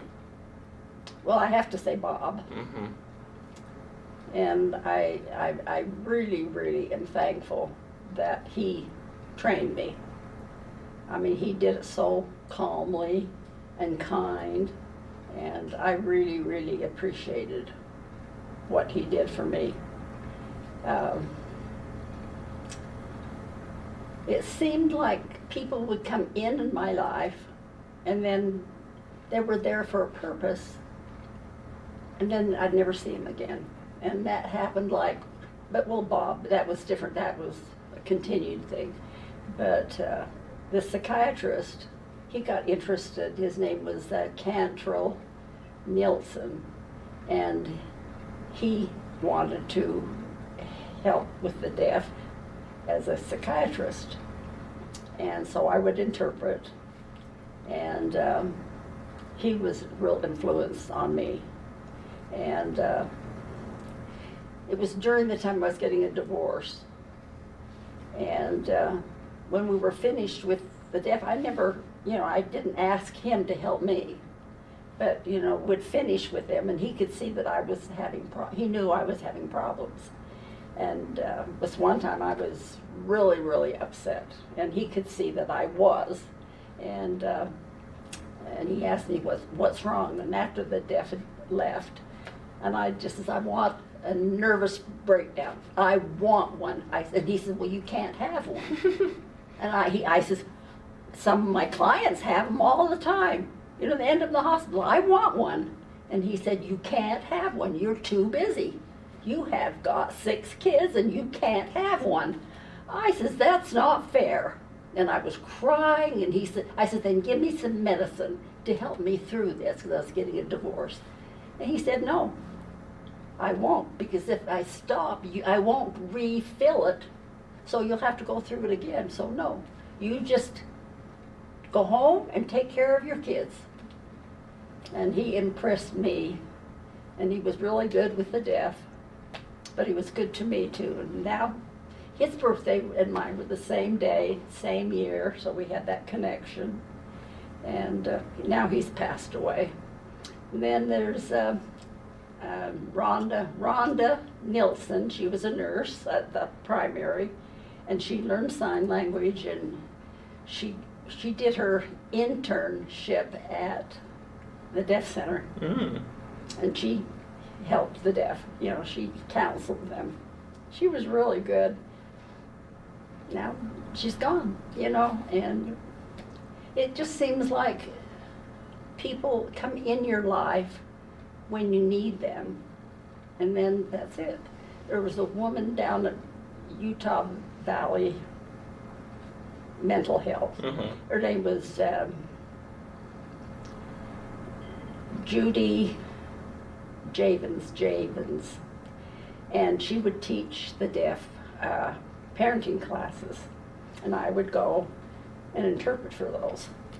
And I learned more for myself than I was interpreting for them. They learned, but I learned. I grew up. In my job, I grew up. And I had this odd thing about cookie jars. It was the syndrome, And I always felt bad that I could never fill my cookie jar. I was embarrassed about it. I hid it. It was my secret. And I just, because I'd make cookies, but I had so many kids that before I could get it in the cookie jar. And yet I'd see TV, and I'd see the mother, and the wind would blow, and she'd have an apron on, and just sweet, and they'd come home from school, she'd give them cookies out of the cookie jar. And I never felt like I was that. I couldn't be that kind of a person. And I always felt guilty that I never could have a filled cookie jar. And I went to this class, and she mentioned something, and it hit me. I mean, I almost cried in front of the class. I had to hold it down, and then they left, and I talked to her, but I don't even remember what story she mentioned, but it had something almost like my cookie jar. And it really helped me to solve that feeling of guilt that I wasn't a good mother because I couldn't fill the cookie jar. I mean, it's odd, but these people have had such an impression on me with my growth, my maturity. The deaf are the same way. I've learned more from them than they ever learned from me. I mean, there's just so many special people that it's hard for me because it's my culture. Tell me about, thank you. Tell me about your, Jody was telling me something about how you've gone to deaf events, like the 30th anniversary for the center, and they had a different setup for interpreters. They had the certified deaf interpreter there. Tell me about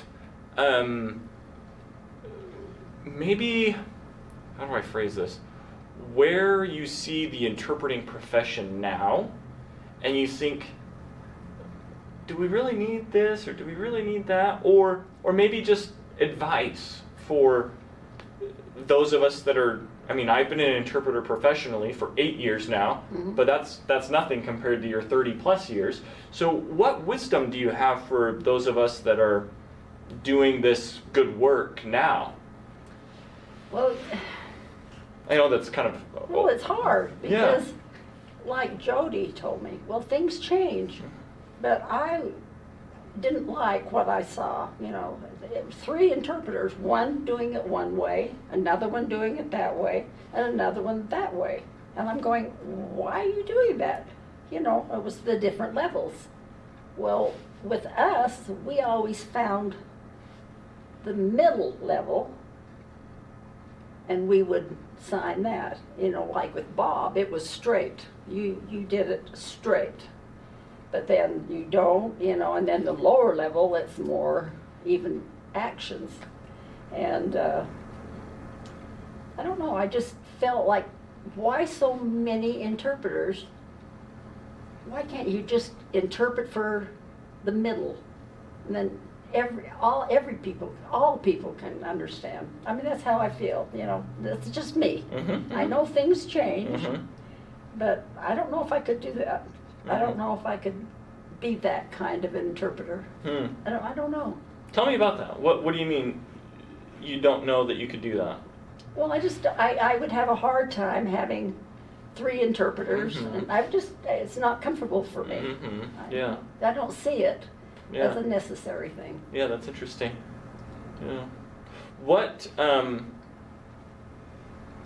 Do you want to talk about after I retired? Oh, sure, yeah. Tell us about post-retirement life.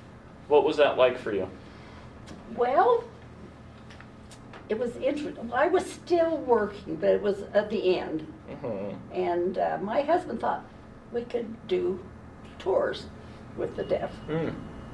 And I thought, you know, so he went to a tour company and asked if we could do that. And they were thrilled. And of course, my husband was a musician, and he conducted a man's chorus. And so he had that, and then I was the deaf. And so we decided we'd try. Well, the first cruise, we started with cruises. And my first time, I took my parents with us, and And it was after you retired? Mm-hmm. Okay. And then I took my 2 stepdaughters, Jay's daughters, with us, and his mother and her friend. And then I thought, I didn't want to have to be with Mother and Dad all the time, and I thought, why not ask another deaf couple to go with us? So I asked Dave Mortensen and his wife. They came with us, and then they were with Mother and Dad, you know.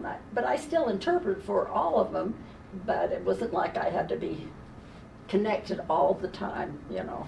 So that really started it, and pretty soon David told some of the people that we were doing this, so people started asking us, are you going to do another cruise?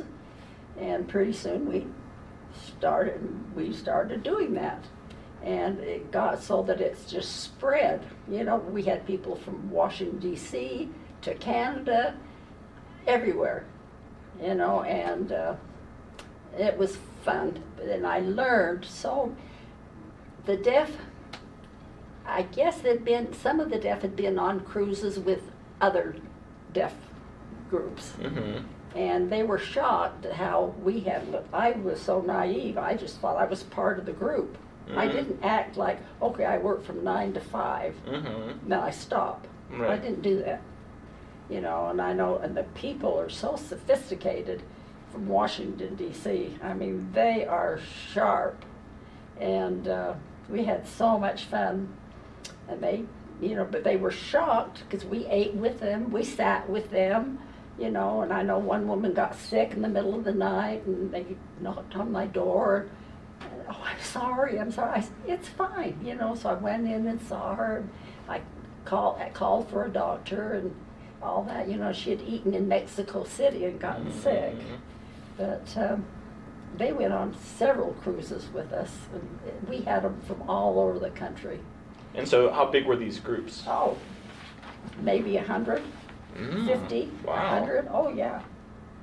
We had, it was fun. We really, really had a good time. And you would just lead, just make sure that everybody was on the boat, or Yeah. like you'd lead tours on the excursions? Oh, yeah, or? and I'd interpret. Okay. And Jay would, you know, would follow. Sometimes the deaf, they'd see another deaf person and they'd stop, and I go, we're missing, we're going to be with the group. You know, one time I just went, okay, and I just sat there. And then they're finished talking to these foreign people, you know, in their language. Yeah, yeah. And they say, where's the group? I said, sorry, they're gone, you know. And finally, my husband said, we're going to change, you know. So he stayed with the deaf, and I was with the guide and interpreting. If they wanted to see what they were doing, they'd be with this. If they didn't, then Jay was there watching, so they didn't escape. Very neat. Yeah, we had to change. And how long did you do that? Oh, years and years and years. Yeah.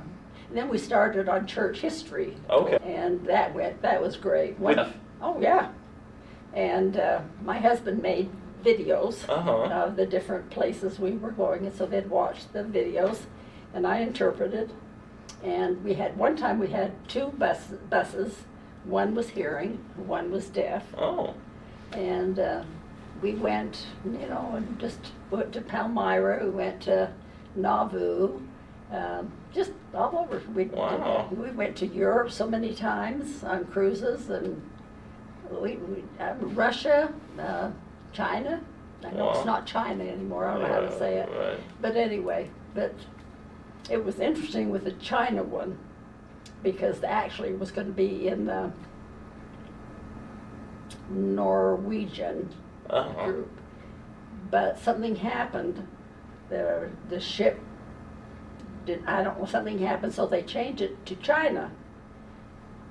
And that's a lot more money. But he said because they'd already signed up, they could get the same price. So all of them decided that's what they wanted to do. And of course, they tell their friends, you know, in Washington, D.C., that they said, He says, yeah, but we can't get the same price because Right. he had not signed up. But that was fun. It was small groups, and that was great, just great. That's interesting. What was perhaps the most challenging part of that experience and the most rewarding? Just being fun with Yeah. them. Just being with them, and sometimes, the little lower level, like one man, we got into change planes, and I think it was in Milwaukee, and he is sitting right there, and he goes, do they look like us? And I said, yeah, we're still in the U.S. And he was confused. He says, oh, really? Things like that. But it's okay. It's okay, That's interesting. And when we'd be in like London or something, they'd go off on their own, But if there were other things that we did, tours and things like that, they'd go. But a lot of the time, they just want to do their own thing. And It's Jay, okay. would he sign and lead, or would you mostly interpret? Well, and he signed, Okay. but he has a doctor's degree, and he's really sharp, in music and other things. But lousy at signing. I mean, he did okay. Sure, yeah. But the deaf loved him. They just loved him. And when he'd make mistakes, they'd laugh and think it was so funny because he'd invent a sign, but he didn't interpret it, he'd just communicate. And so they thought it was funny. They just really just adored him. What did they love most about him? Because he's funny. Yeah. He's funny and he's comfortable. Yeah. He just tries best. And once he got to the point, because deaf people hug. Sure. And I'm a hugger. Yep. But he's not. Right. And then when he started, well, we were at the deaf center one time, and I says, because they could tell it, he didn't. And finally, one time, he just all of a sudden took a lady and hugged her. She goes, everybody just laughed. They thought it was so fun. And then he, after that, he was fine, would hug. That's neat. Yeah, he had a special personality, very comfortable, very easy to like.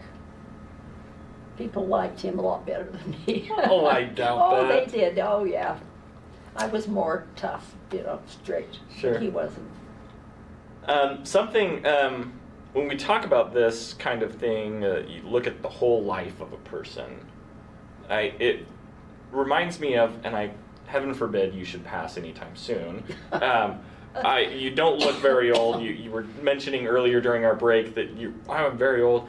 But this last question here is, how do you want to be remembered? So what does that look like for you at your funeral? What do you want people to remember about you? And I don't want a funeral. Okay. Well then, how do you want people to remember you in general? I'm just hoping that they remember me and knew that I cared about them and they cared about me. I don't know, just the love that I had for the deaf. I mean, I just have that. It's like Willis now, he's in independent living, and I miss him, and I've got to find out where he is because I want to visit him. Things like that. I don't know, it's not that I want to be remembered. Well, I just want people to remember that I loved them and I really care about them. Is there anything else that we haven't already talked about that you'd like to? I don't know. Yeah. I really enjoyed what I did. There were times it was very hard. When I retired, I knew that Gene wanted my job. And of course, he had more degrees, higher. But I didn't know that he planned on that. And his friend told me. And that really hurt me. And he tried to find bad things about me, and here we were so close. And so I retired. I didn't want the fight. I thought, I'm done. My husband kept saying, you need to stop. You need to stop. I said, oh, no, a little longer.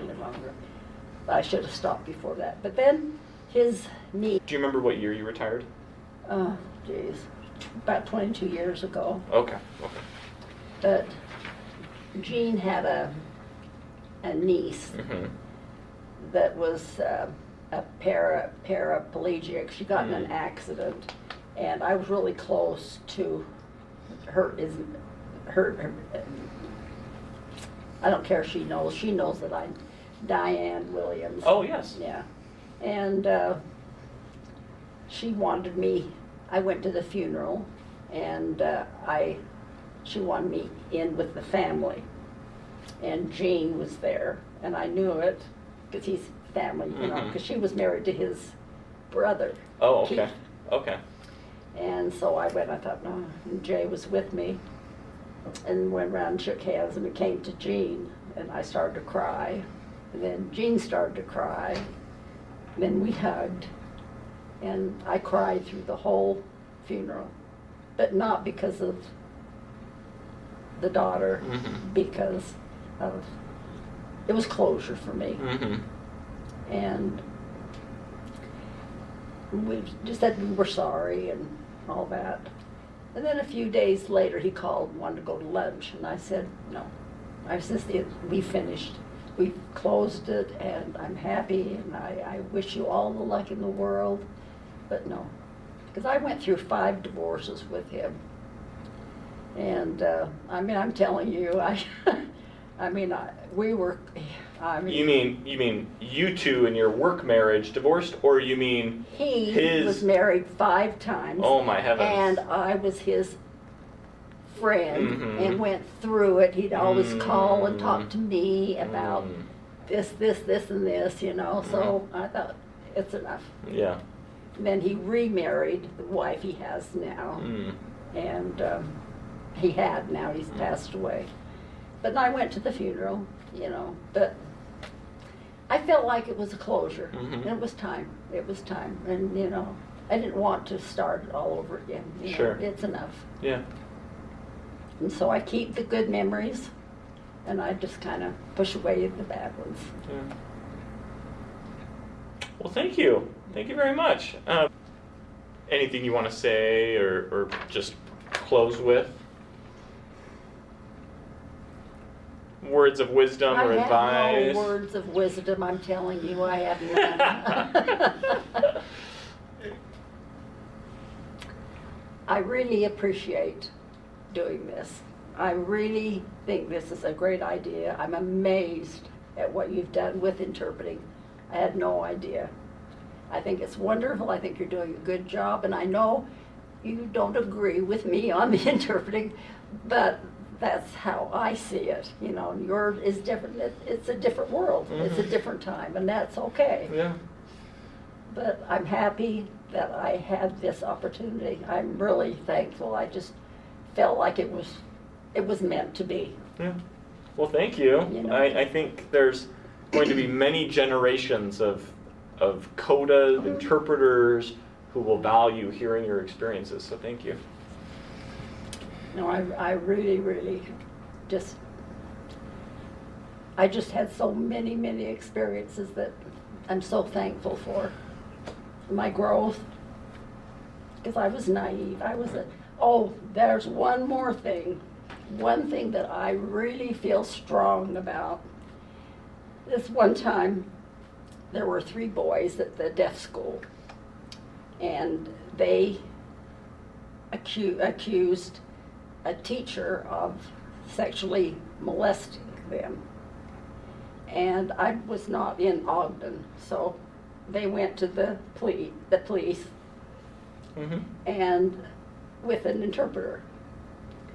So that was it. Then the court was held in Salt Lake, and the DA was there, and I had to go with these 3 boys to a psychiatrist first, and their language was worse than low. Unbelievable, you know. And so I said what they said. And so we had a court, and the DA was there, and they had Jean walk. Welcome back. We had some technical difficulties. Beth Ann was just telling us a story about 3 young boys, and having to interpret for them in a court proceeding. So Right. tell us about They that. were in Ogden, and Mhm. another interpreter had taken them to the police station, and they had Mhm. filled out a report. Mm-hmm. And when we got to court, it came to Salt Lake, and the district attorney was here. And we had another interpreter, Jean, was watching to make sure that I did it right. Mm-hmm. And so the defense lawyer was there, and the DA, and it was a pretty big group, you know. And I was interpreting, and I had to swallow because it was hard. The language was really something that I would never think of saying. Now, when you say that, if I may interrupt, do you mean because of how horrible the things that happened were, No. or because Of their language. Okay, they just were using. They had It was disorganized and Yeah. vocabulary was all over, or graphic, okay, very, very graphic. okay. I mean, just shockingly. Mm. And the lawyer, the defense lawyer, said, "You're saying those things To you. to me." Mm. And I went, "Me?" You know, that's all I said, you know. And Jean said, "No, she said it right." She's interpreting. She's not putting words in Right. her mouth or anything. But he still blamed me. Mm. Then he says, "Well, the police report is different." Mm. And she wouldn't say those things. She wouldn't say the graphic. She No, kind of cleaned she it up, changed or and cleaned it up. oh, And to me, that's wrong. Yeah. And I think that if it is that it's something you can't do for any reason, religion or morals Mhm. or ethics, whatever, Yeah. if you have a reason about that, then you should step out Yeah. and pick another interpreter. absolutely. And she didn't. Mm. And I think that's very important with interpreters, that, you know, you're in situations that those things come up. Mm-hmm. And it's part of your job. You have to say it. It's just like when I went with the abortion. Mm-hmm. I had to interpret it properly. Mhm. And I got in trouble, Mm-hmm. but it's still my job to do Right. it right. And I think sometimes, maybe not in other states, but I think Utah, because of Mormonism, I'm Mhm. not sure, but sometimes they're very proper. Mm-hmm. You know, they don't want to say those words. Well, I didn't want to say those words, Mm-hmm. but I did. And I think that's wrong. And I think that it's important that if you can't step out of what you believe and do the job right, then you should not be interpreting. You have to have the courage to say, "I'm sorry, I just can't do that." Yeah. I know with Dave Mortensen, when I was interpreting for him at college, and I had to stop because I got my full-time job with Mhm. Bob, he got another interpreter. Well, that interpreter made him have a prayer before class, and he didn't want to. The interpreter didn't want to, or Dave No. didn't want to? The interpreter insisted that they pray before class. Oh. And he went along with it, and he asked me, I says, "You don't have to do that. Yeah, that's. That's not her responsibility. She Mm. doesn't tell you what to do." That's right. You know, and I had to tell him, I Yeah. said, "Just say no." But he had a hard time. He says, "No, she really pushes me. We have to pray." And I went, "It's not her decision. Yeah. It's yours." Yeah, that's really interesting. Yeah, that's what I say. That part of interpreting, I think, has to be very clear, Yeah. because you're in some situations that are hard. Yeah. Because of the language and what's happening. Yeah. That you don't agree. Like I interpreted in court in Provo Mm-hmm. for polygamous. Mm-hmm. And there was a group of deaf that were polygamous. Hmm.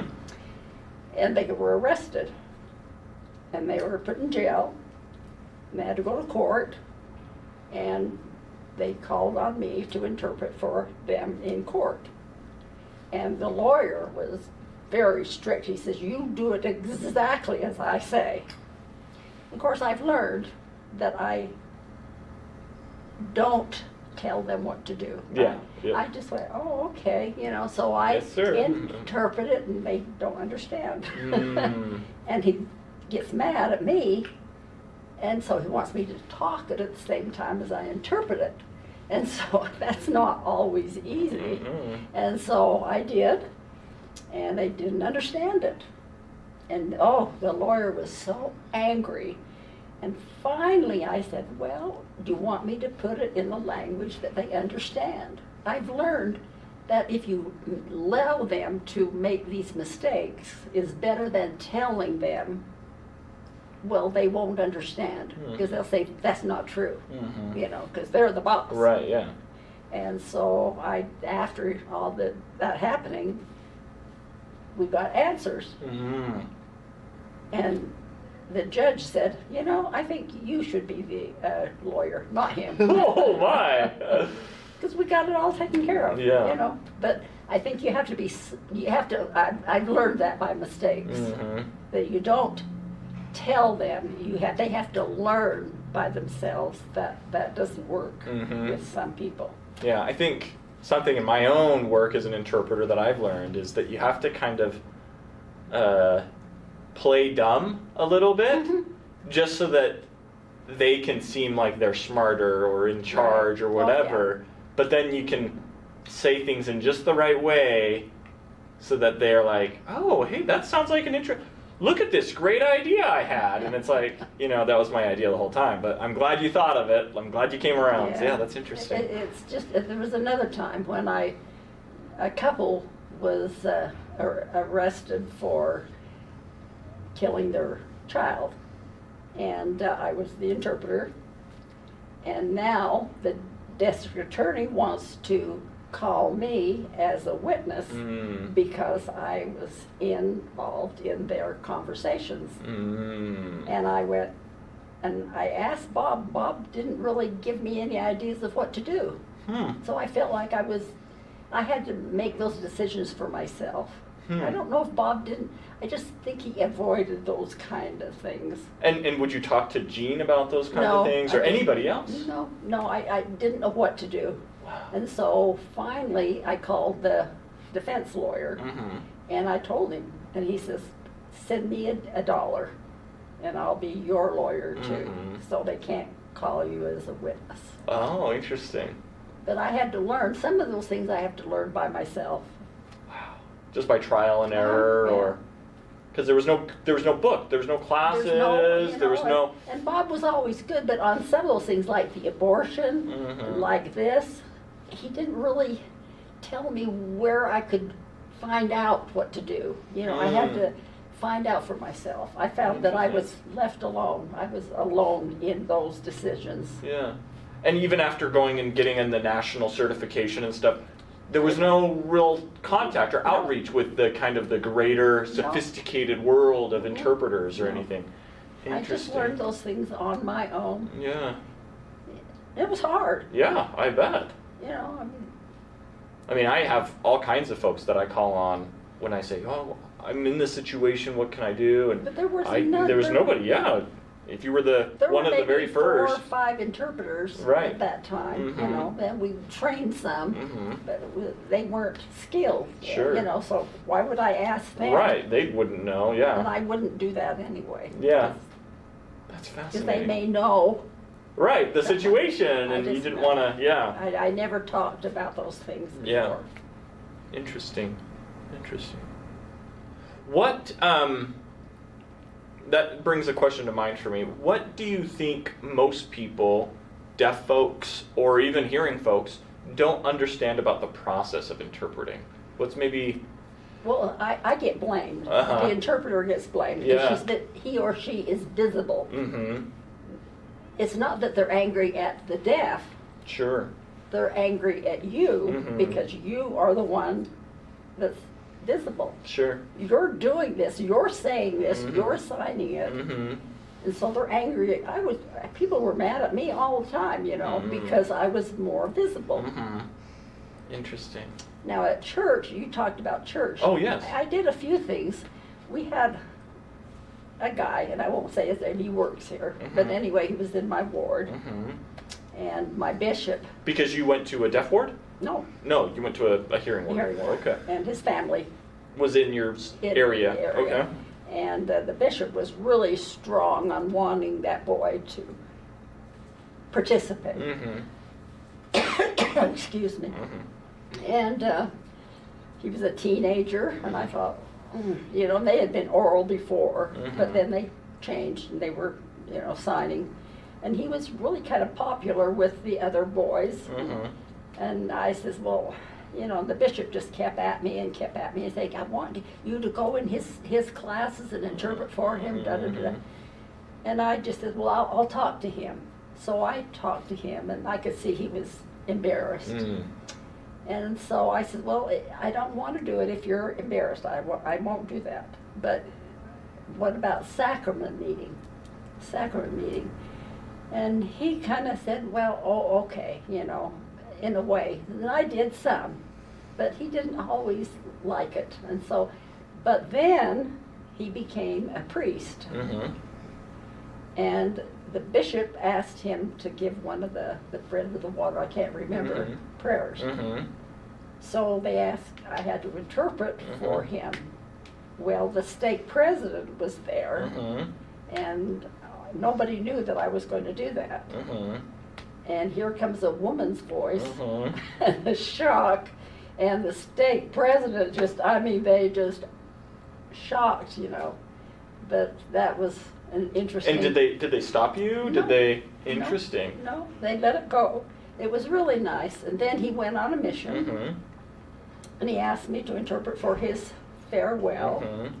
So I did. And he was awkward. I mean, how do I say it? He's never used an interpreter, let's say. Sure. So, you know, when you interpret for, like if I interpret for Bob, you work together, you watch each other. And then you'll slow down if you see they're getting behind or whatever, But he didn't have that. He had no experience. Sure. So he went on his mission, and when he came home, he had a homecoming, and I interpreted, and he was a different person. Interesting. Oh my God, he knew how to work with an interpreter, he was sharp, it was really, really neat, you know, to see the difference and the growth that he had, and how with an interpreter and all that, and I still love him. That's interesting. Yeah. I hear that story a lot about missionaries, specifically deaf folks, men and women. When they go on their missions, they come back and they sign different. They sign better, more mature. Well, he was more mature. Oh, sure. In general, I think most of them deaf did. and non-deaf alike, right? But just in the signing skill, then right? I could notice it. Yeah. That time, you know, because before, you know, he just talked and I interpreted, Sure. you know, or whatever. But when he changed, it was just amazing to see the change in him and how he was able to work with me. It was a two-way street, you know, and I thought that was really special. Yeah, that's neat. So I didn't really do very many church things, just when people would call and say, oh, my son's going on a mission, or he's going to be baptized, or a funeral, and I'd do those, but that was... So we talked during the break that both of us are involved in the church. I'm very involved in the church. My parents are still involved. But I have made a lot of observations over my limited years about deaf folks being, one person said it, and it sticks in my brain, second-class citizens in the church. Kind of like what you were saying about, you know, the sacrament prayer, and then it's a female voice, oh, no, stop it. I've been stopped when interpreting different things, and they say, no, you can't do that because you're not a high priest, or you can't do that. Temple ceiling is a perfect example. I've been asked to stop interpreting a temple ceiling. Oh. Like I can interpret the remarks beforehand, but not the actual ordinance, because lest anyone confuse me with the seal. I'm not wearing a white suit. I'm not standing at the head of the altar. You know what I mean? So, did you have any experiences growing up, watching your parents in the church, or being involved with the tours, or throughout your career, seeing, I mean, Utah's a heavily church-oriented place. Did you have any experiences that way? Or? Well, my parents never understood the scriptures. And so I never learned them myself. And as an adult, I guess I am, this new program, come follow me. Mm-hmm. I know that was made for me. And people are funny. I just say that. I say others can use it, But and it's worth it to them, but it's really done for me. Because it's opened the world for me. I'm like a sponge. I just sop it in. I read it. I love the stories. I love the videos. And I devour it. And it's so funny. I had a friend come over. I used to be her visiting teacher, minister. Yep. And she came over and she sat down. She stayed for about 3 hours, and we started talking later about come follow me. And I told her that. She said, that's so selfish. And I says, well, you have to understand. I said, I never got those experiences as a child. And I tried to explain it, and I said, so to me, I said, it's like if you go and hear a speaker, and it's something that hits you, and you think, oh, that's exactly what I need, and and I said, that's how I feel. So I feel like that revelation was for me. And everybody else has been fine with it, but she just was very why, serious. She goes, oh, Beth Ann, oh, that is so selfish. That's funny. It's so funny. You're not being serious either. That's the funniest part. She's taking you so serious. She's taking it, but I love it. I just devour it. Yeah. And it's so special to me because at home we didn't have that. Yeah, so- we didn't have any of that. Mother, Dad. Now it's even like I remember with. Okay, we're rolling. Okay, so we had some technical difficulties. Thanks, folks. You were just about to tell us a story about the Osmonds. We were talking about church and the deaf, interpreting in church, and then you were about to talk to us about. Well, the deaf bishop, I think they wanted some funding for something, and I can't remember what, but we decided that, made an appointment with the Osmonds, and talking about funding. And they were very, very rude, because The bishop or the Osmonds? The Osmonds. And I know Tommy used to come to the deaf ward, and he didn't get a lot of attention. And you're talking about Tommy Osmond? Osmond. Okay. And he didn't get a lot of attention. So he'd go back to the hearing ward, because you're an Osmond. But he didn't learn anything. So he'd go back to the deaf ward. But he didn't get that, he missed the attention that the hearing gave him. It was interesting, and that was the bishop that when Tommy went, the same ward, it was a branch, I think, at the time. It could have been a ward, but we went to ask for some funding, and I can't remember what for, but no, and it was because of the signing and the oral. Really? Oh, yeah. And they weren't very nice, But then later, Jay and I used to go to Brant's, and we never took the deaf there. Yeah.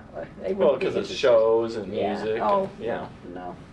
But we'd take the hearing, and we'd always go to the Osmonds, and Burl knew me, and he'd ask me what sign should I do for that. It was really cute, we got to be really good friends.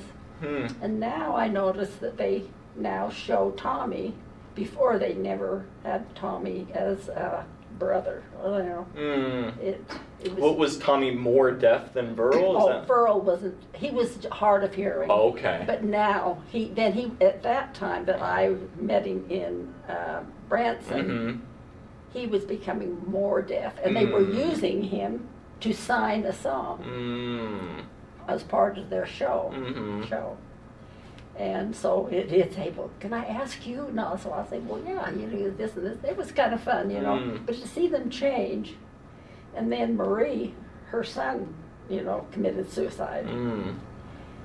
And she was on Oprah show, and she was talking about that. That really helped me, because my son committed suicide, and it was she would talk about, it was like waves in the water.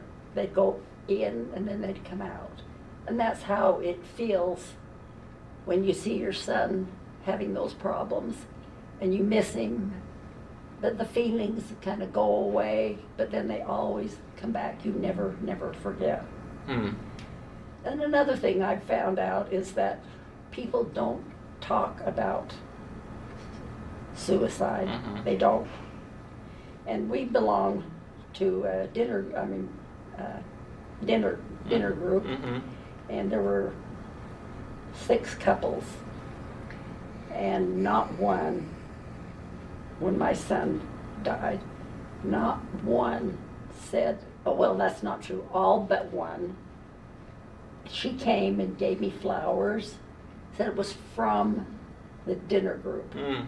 Well, it was close to the time for our dinner group to meet, and so Jay said, I just don't want to go. And he said, no, we want to go. So we were sitting there, and Jay spoke up, and he said, oh, did you know that Beth Ann's son committed suicide?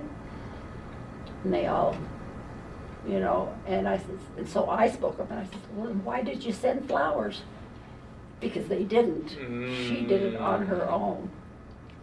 And I find that, that when I was a visiting teacher, Mhm. I'd go in and she'd say, well, my daughter committed suicide. But no, she never talked about it. Mm. And to me, one time we were in, I can't remember, California somewhere, and we were in a butterfly park. Mhm. And there were people there, and they asked how many children, you get talking, and I says, if I say, well, one passed away, well, what was wrong? Was he sick? So you add lies. You say one lie, and then pretty soon you're making up another lie. Well, he didn't. He wasn't sick. He committed suicide. So I've learned you just say it. Hmm.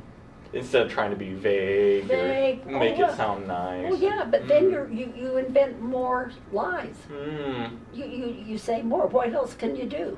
You don't want them to know, so and I found that so many, after I, gave my testimony one time, and I said that he had, and I was surprised at how many came up to me and said, oh, my son did that. Nobody ever knew. And I think it's really, really important to be honest with people. Mm. And with deaf people. I think that sometimes you don't do it because they're deaf. Oh, well, my dad was the oldest of his, and my grandfather died, and they got together and they said, well, you can pick something of his. And he had a Bible sitting there. And my dad was the oldest, so they said, well, you pick something. So he picked the Bible. And they were so angry. I wanted that. And I started to cry. I thought, how dare you do that?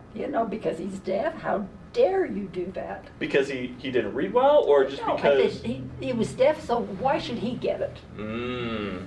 And they were not nice, Mm. and I would have to interpret for all their meetings. Yeah.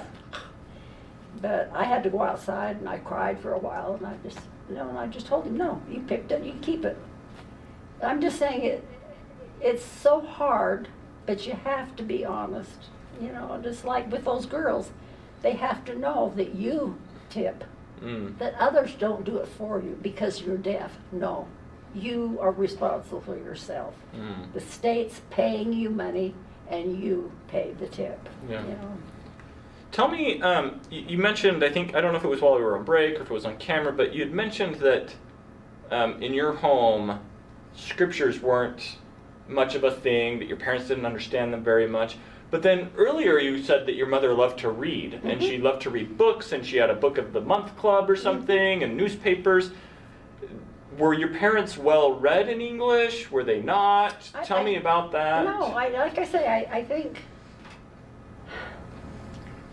mother read a lot, but scriptures, I think we're too difficult for them. So the old English, Oh, there's no way. yeah, they the these and the couldn't- thous. Oh, yeah. and the, Of course, my dad couldn't at all, but mother didn't. You know, Okay. so they didn't go to the temple. They were married in the temple, but they went to church.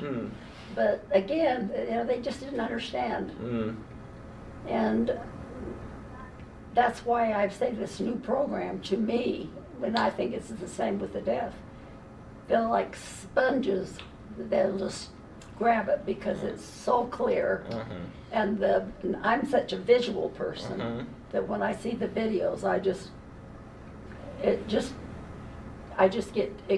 just can't believe that I have missed so much. That's why I say that revelation was for me. That's neat. That life goes on, and I think the deaf, and it's different when we're with the people in the East. They're much more sophisticated than in Utah. I'm not saying that all of them. Nope, I hear you. Yep. There are some here that I'm amazed. I think they are fabulous. But I never saw that before. When we used to take them on tours and that, we didn't see that much of the sophisticated. But when they'd come from DC or somewhere else, they were different.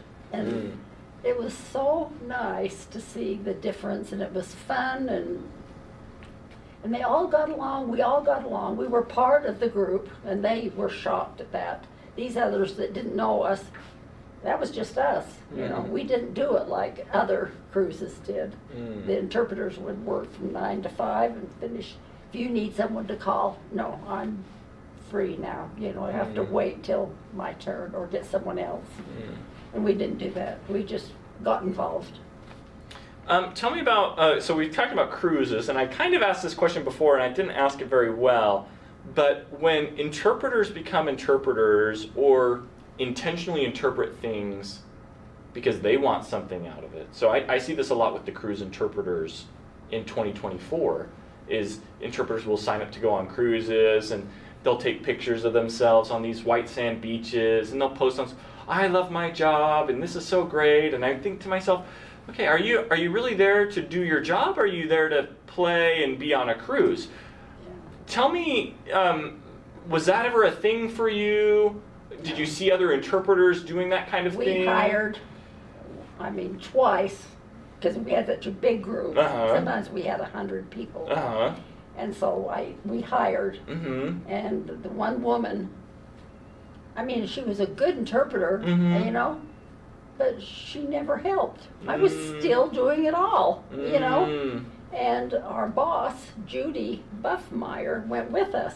And she says, well, why don't you make them do it? Why are you doing it all? And I just said, well, I can't force them, but they'd go in and go to bed, or they'd go do their own thing. And so I was left with it, so I never did it again. One time, I did get Betty Jones to go with us, and we went to Europe. And that was great. She was really good. And that was fun. She worked, she did a good job.